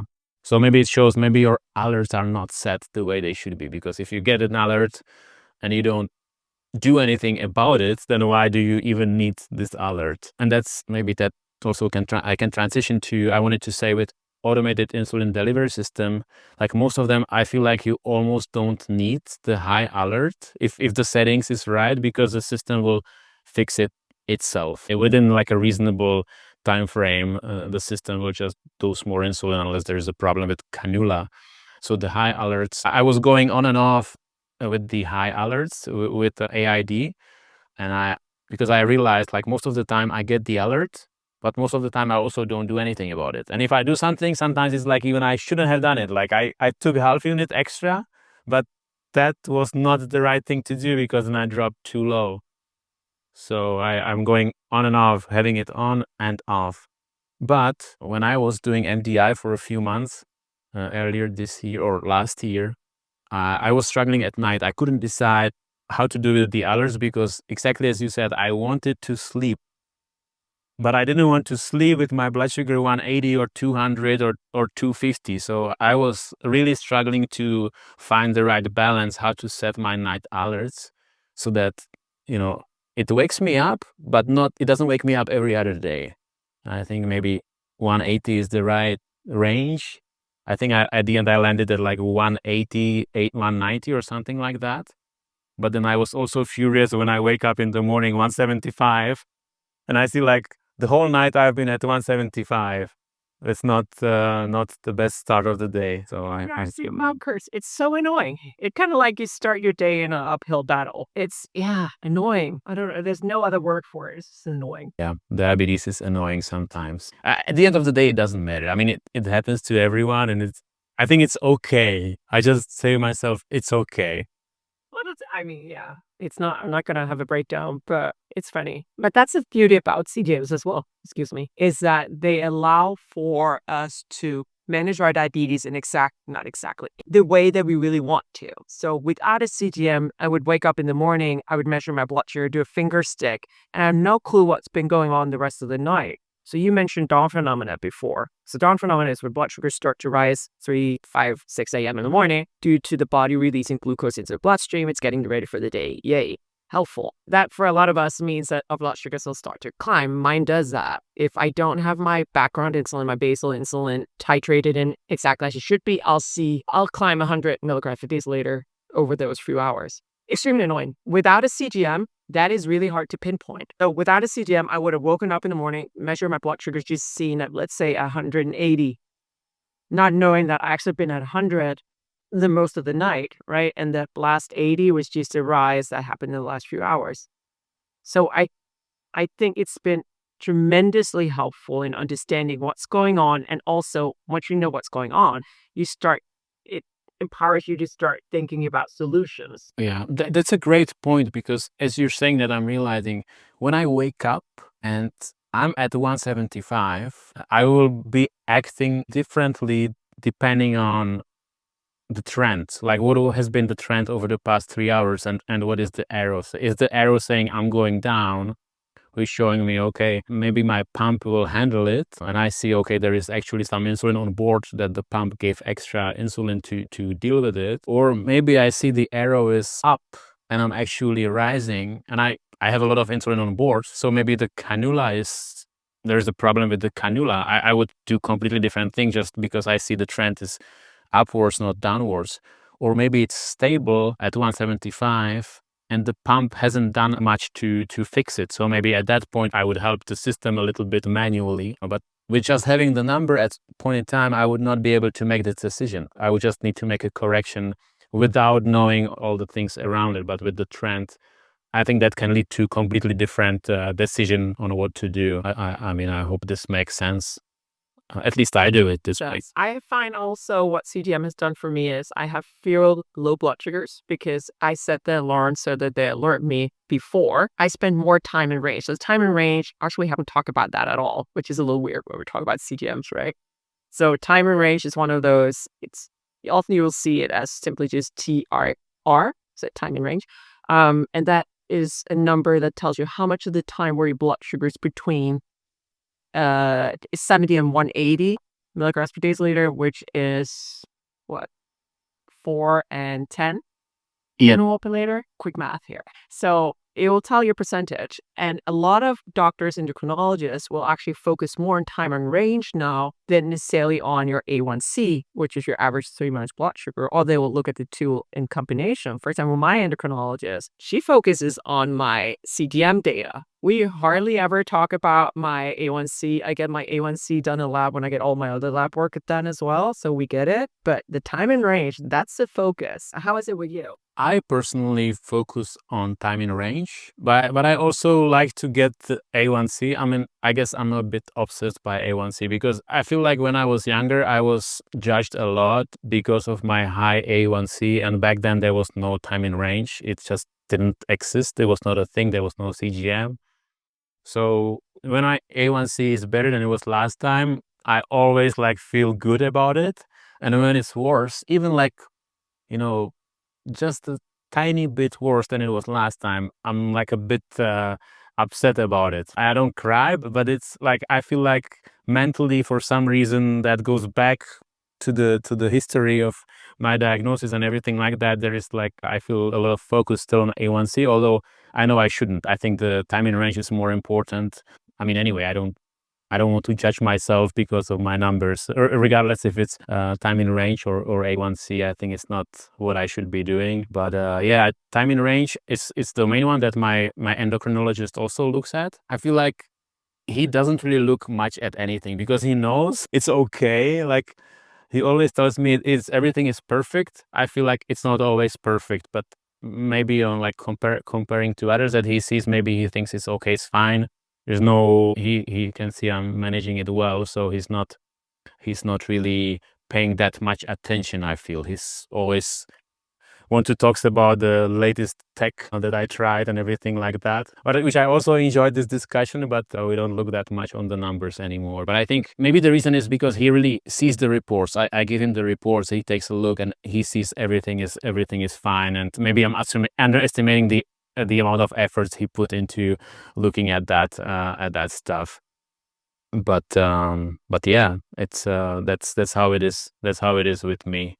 I mean, the time in range, it's interesting because some people set like a more narrow time in range, I think from 70 to 140. So like 4 to 8.5 millimole or something like that. I don't necessarily do it, but I feel with the automated insulin delivery system, it's anyway where that system is trying to push you. So I don't see that much of added value to like changing the time in range on my CGM to be 70 to 140 and then have slightly lower time in range percentage. I don't see a lot of added value in that, but I know a lot of people now focus on those more narrow numbers. Have you also heard about it? I've done it before where I set it to like 80 to 160 or whatever, 140. But the thing is, I could never figure out, or maybe somebody want to add their 2 cents if they figured out. I never figured out how to transfer that over to the actual Clarity report. So Clarity is the analysis software, can you say that like that, for Dexcom.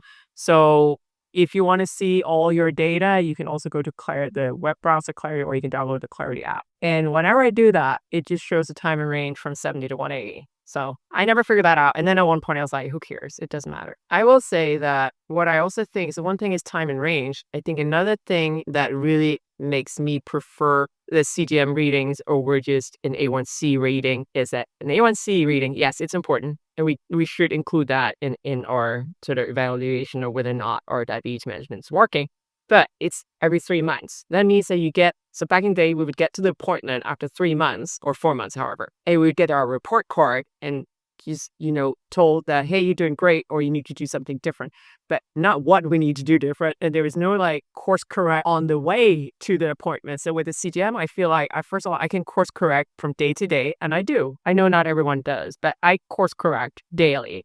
I am very active in my care. I change my insulin doses when needed. I change the amount, I change the time, all of these things. And that also means that I feel like I'm not blindly driving towards a target. I have data points that helps me sort of get there. And that does mean that, and I know you're very involved in your diabetes care as well, it does mean that we're very involved, right? I don't think you necessarily need to be as involved. I think the more involved you are, the better results you're going to get. But if this is too much, you can also say, hey, just once a week, you sit down, you look at your report, and you say, hey, do I need to make some tweaks here or there? And I think that's more powerful than just every 3 months saying, hey, I need to change something. I don't know what it is, but I need to change something. Right. No, I totally agree. I think it's very hard to, I mean, it even doesn't make sense to change things every 3 months because maybe something changes within 1 week. You have completely different routine. You need a different insulin dose or different food or whatever. Like, there's so many things, so many factors that can change, and that change basically every day. So just to make one decision once in 3 months makes really not a whole lot of sense. But I'm curious. I think one more topic we were considering to discuss is sharing our data with like others, not only the necessarily the endocrinologist or your doctor, but with I know you are married, you have a husband. So I was wondering if he can see your numbers as well, like if he gets an alert when you are low or high, or how do you think about it? Do you share your data with anybody, or do you keep it for yourself? So I did share my data with my husband at one point. So you can share, I think, up to for the date when I use up to 6 people or something like that. So you can share in real time. It means that I shared with him. He could see my blood sugars. He could follow along. I actually did the same thing with a girlfriend when I went in for surgery. So I was wearing my CGM, and she was a nurse, and she was very worried about me. And she used to work at that hospital. She's like, "Can I please, know that you're okay?" So I shared, but that was more for her than for me, I guess. So I've shared those 2 times. That's funny. Well, I mean, yeah. So she was following along from a few streets over. I shared with my husband. I remember going for a walk.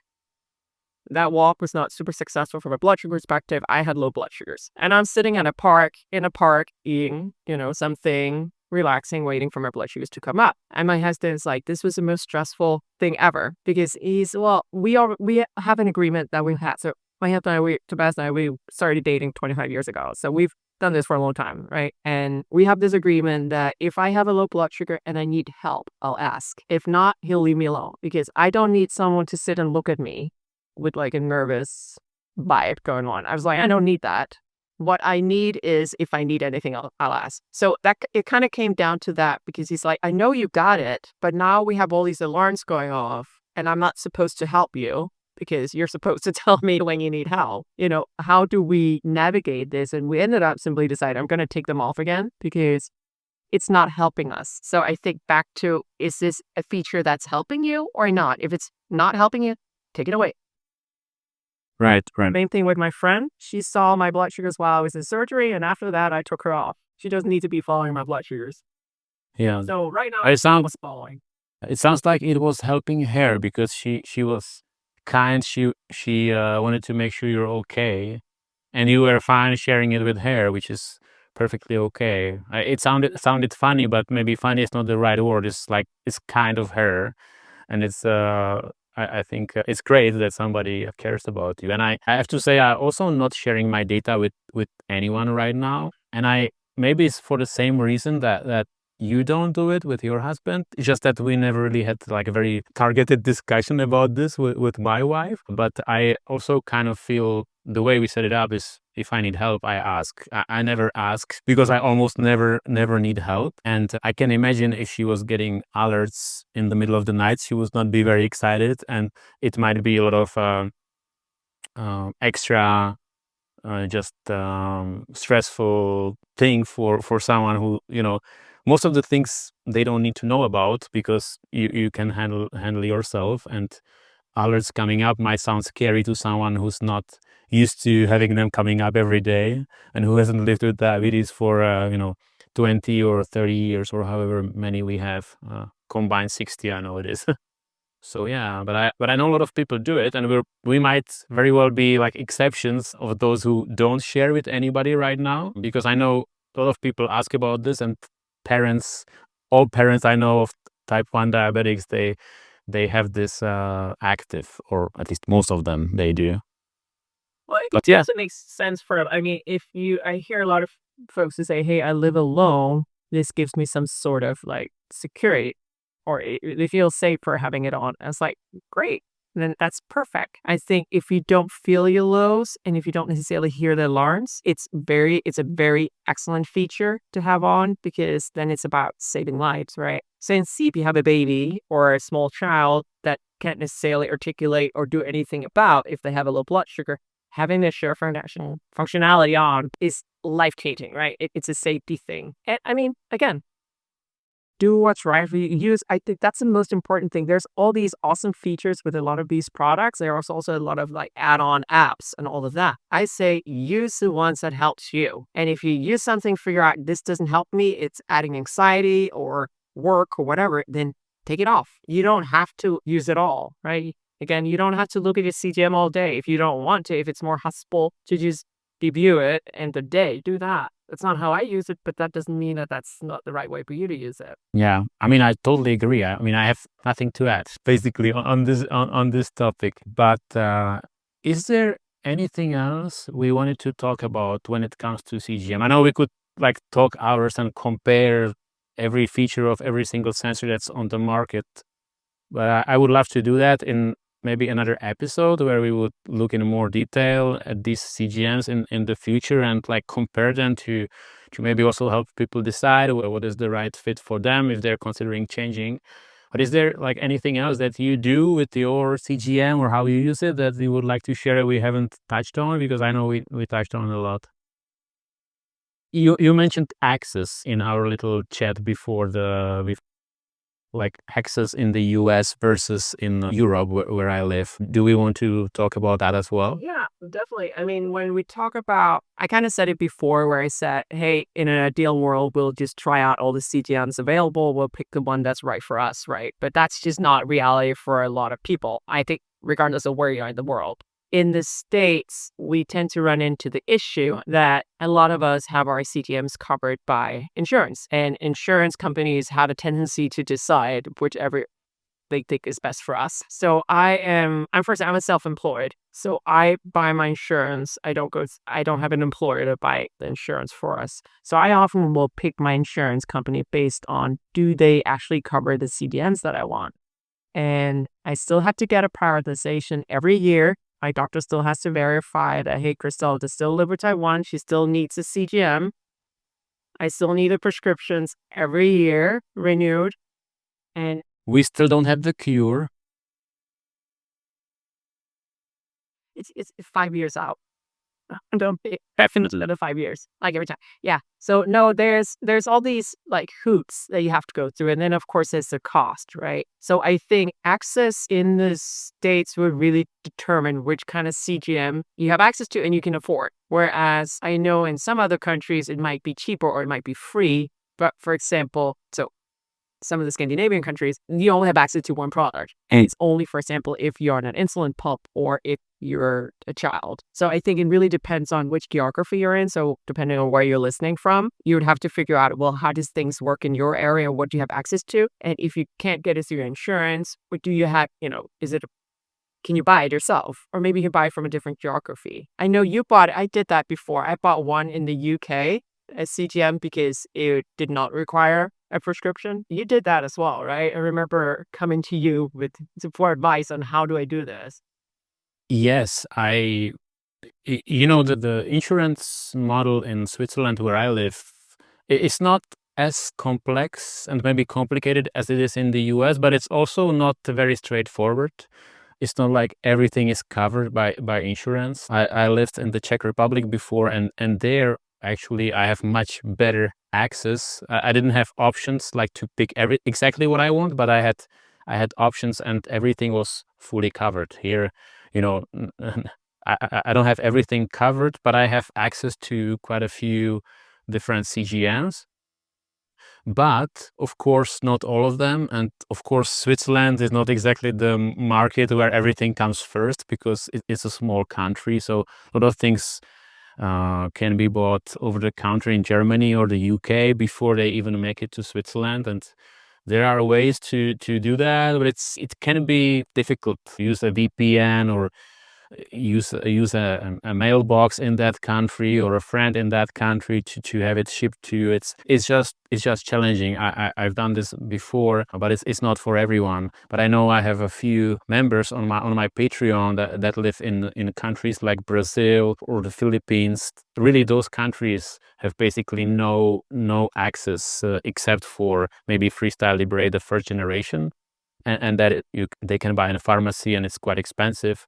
So some of them, try to purchase from abroad, and they do it successfully. It's definitely like totally off label, and it's I think a bit risky thing to do that, but it helps them a lot to look elsewhere, to look in different countries. But it's an adventure, and it's definitely not for everyone to go through all the barriers of the borders and like the virtual borders that the healthcare system has in many countries. By the way, I don't know what's legal, what's illegal.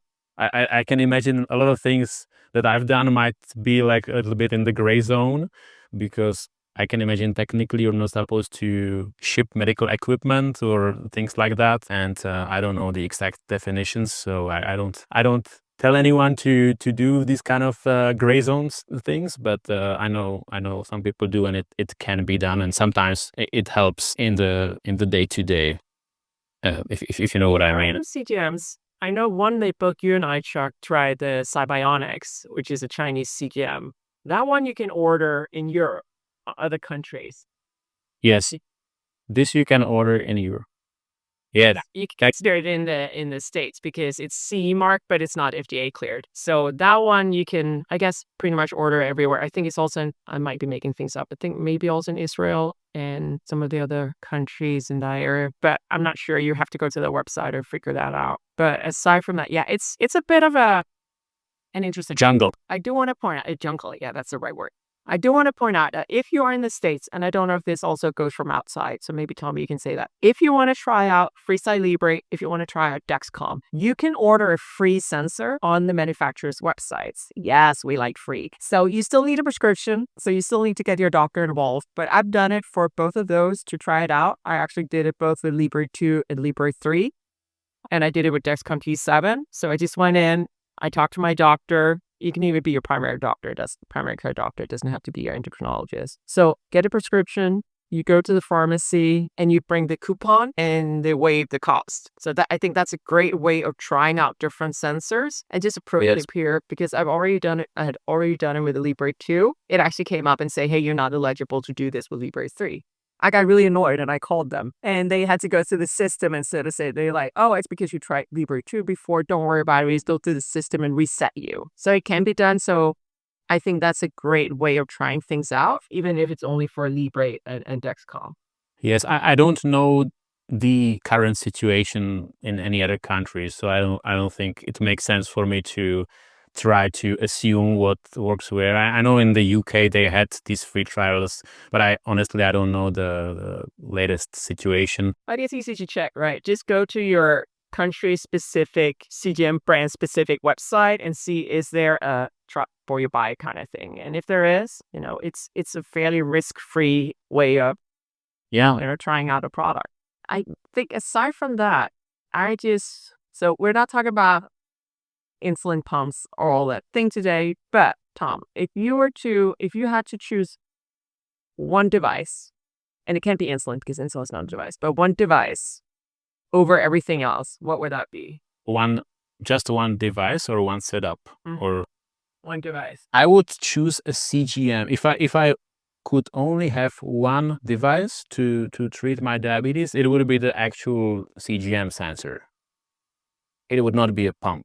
If I was not allowed to have both pump and a sensor, then I would go with the device. I mean, with the CGM. Assuming insulin doesn't count as a device, I would pick insulin first, and then I would pick a CGM. Did you want to hear like specific brand or just?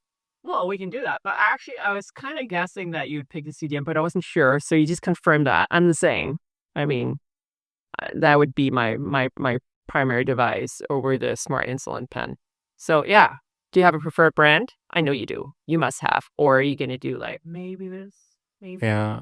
I mean, I really don't like to respond to this question. I mean, I picked Dexcom G6. It's been my most used CGM over the past 2-3 years. There was like millions of reasons why and why not, and millions of pros and cons of individual sensors, but I would still go with Dexcom G6, but I might change to the G7. I just like I'm still not convinced. I used G7 before. I still kind of like the G6 for various reasons, especially the one that you can off-label restart and use it for extended period of time for free, and we like free things. But again, it's just off-label, so.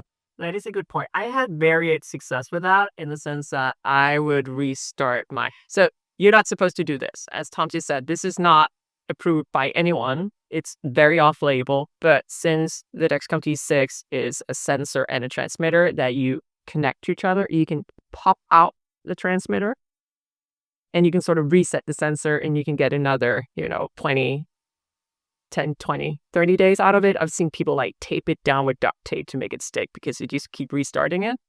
I had varied success with this in the sense that I would restart it, and I think maybe every, you know, maybe a quarter of the time it won't work. So 25% of the time it might work. And often it was very inaccurate. So I, again, had not huge success with it, but I've done it in situations where I was like, hey, I don't have access to a new sensor just yet. Also, insurance, they'll only give you 3 months at a time and they won't necessarily refill them. Or, there'd been issues and I was just in a tight spot. I couldn't buy another one for it. Yeah, and it's perfect. Like when you're traveling and you just forget, and there's like no other way. It's perfect. I know once I was in Italy. It was a vacation house in Italy. I think it was in Sardinia, and this lady next door, she was also wearing Dexcom G6. And I noticed, like, we didn't talk, but I just saw her with the sensor, and she had a pump, by the way, as well. And she must have also noticed that I'm using it, because like 3 days after I first noticed she was wearing a sensor, she came to our apartment and she was like knocking the door and she was saying, "Hey, sorry to bother you, but I saw that you have Dexcom G6 and I'm using it too, and I forgot to bring my sensors. I just didn't bring a sensor and my already expired. I was wondering if I could buy one from you."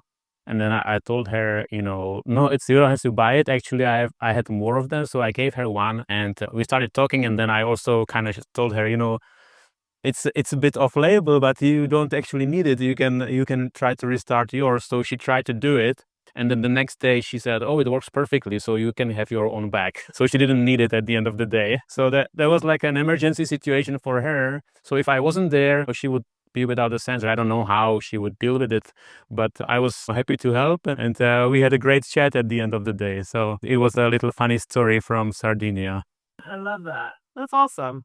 Okay. So I have one more question. So you mentioned that you would pick the CGM over your pump. So that would be your choice. How about, so what did you do before the CGM? It's still possible to manage your blood sugars without a CGM, but kind of, how would you, so let's say that for whatever reason you could get your hands on a CGM. Is there any of the things that you learned from using a CGM that you would then implement for managing your blood sugars without it? Or is it kind of like just two different worlds to you?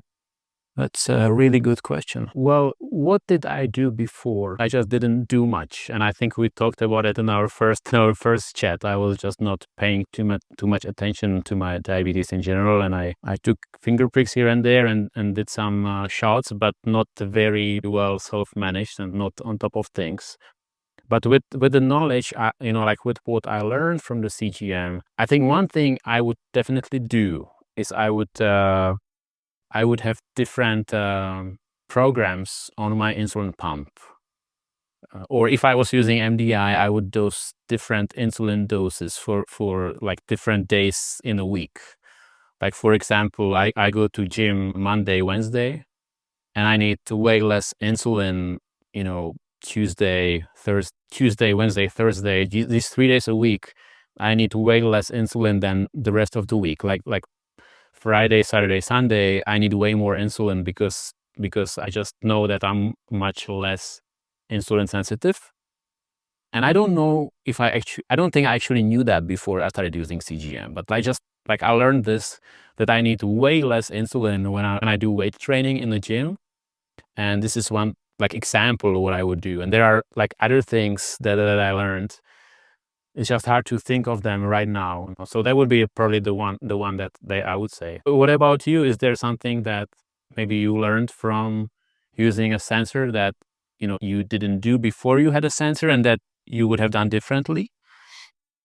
I think you can manage your blood sugars without a CGM. I did that for a long time. I have better, more tighter blood sugars now, less lows, less highs. Absolutely. So it has enabled me to be more stringent with my diabetes management. I think a lot of things that I learned, especially, is kind of like outside of the times where we usually prick our fingers. So, for example, the rises in the nighttime. Also, being able to adjust my long-acting insulin or basal insulin for nighttime, because usually you're sleeping there. We're not doing finger sticks or you have no clue what's going on unless we're wearing a CGM that actually tells us that. So, I actually think also if you, for example, if any of our listeners or viewers say, hey, I really want a CGM, I only have access to like one a month, for example, I still think you can get really, really good results and better results than only doing finger sticks, because it enables you, it gives you some information that you can use going forward. Again, for example, nighttime, afternoons, just in between meals, what is going on. Also, it can help you assess insulin timing. Like if you see sharp increases in blood sugars right after a meal and then it comes down into, level. Well, if you want to shave off some of those sharp increases, maybe it's about dosing your insulin a little earlier, which is pretty much impossible to see. It's not impossible, but it's really hard to see with finger sticks. So I think it enables fine tuning.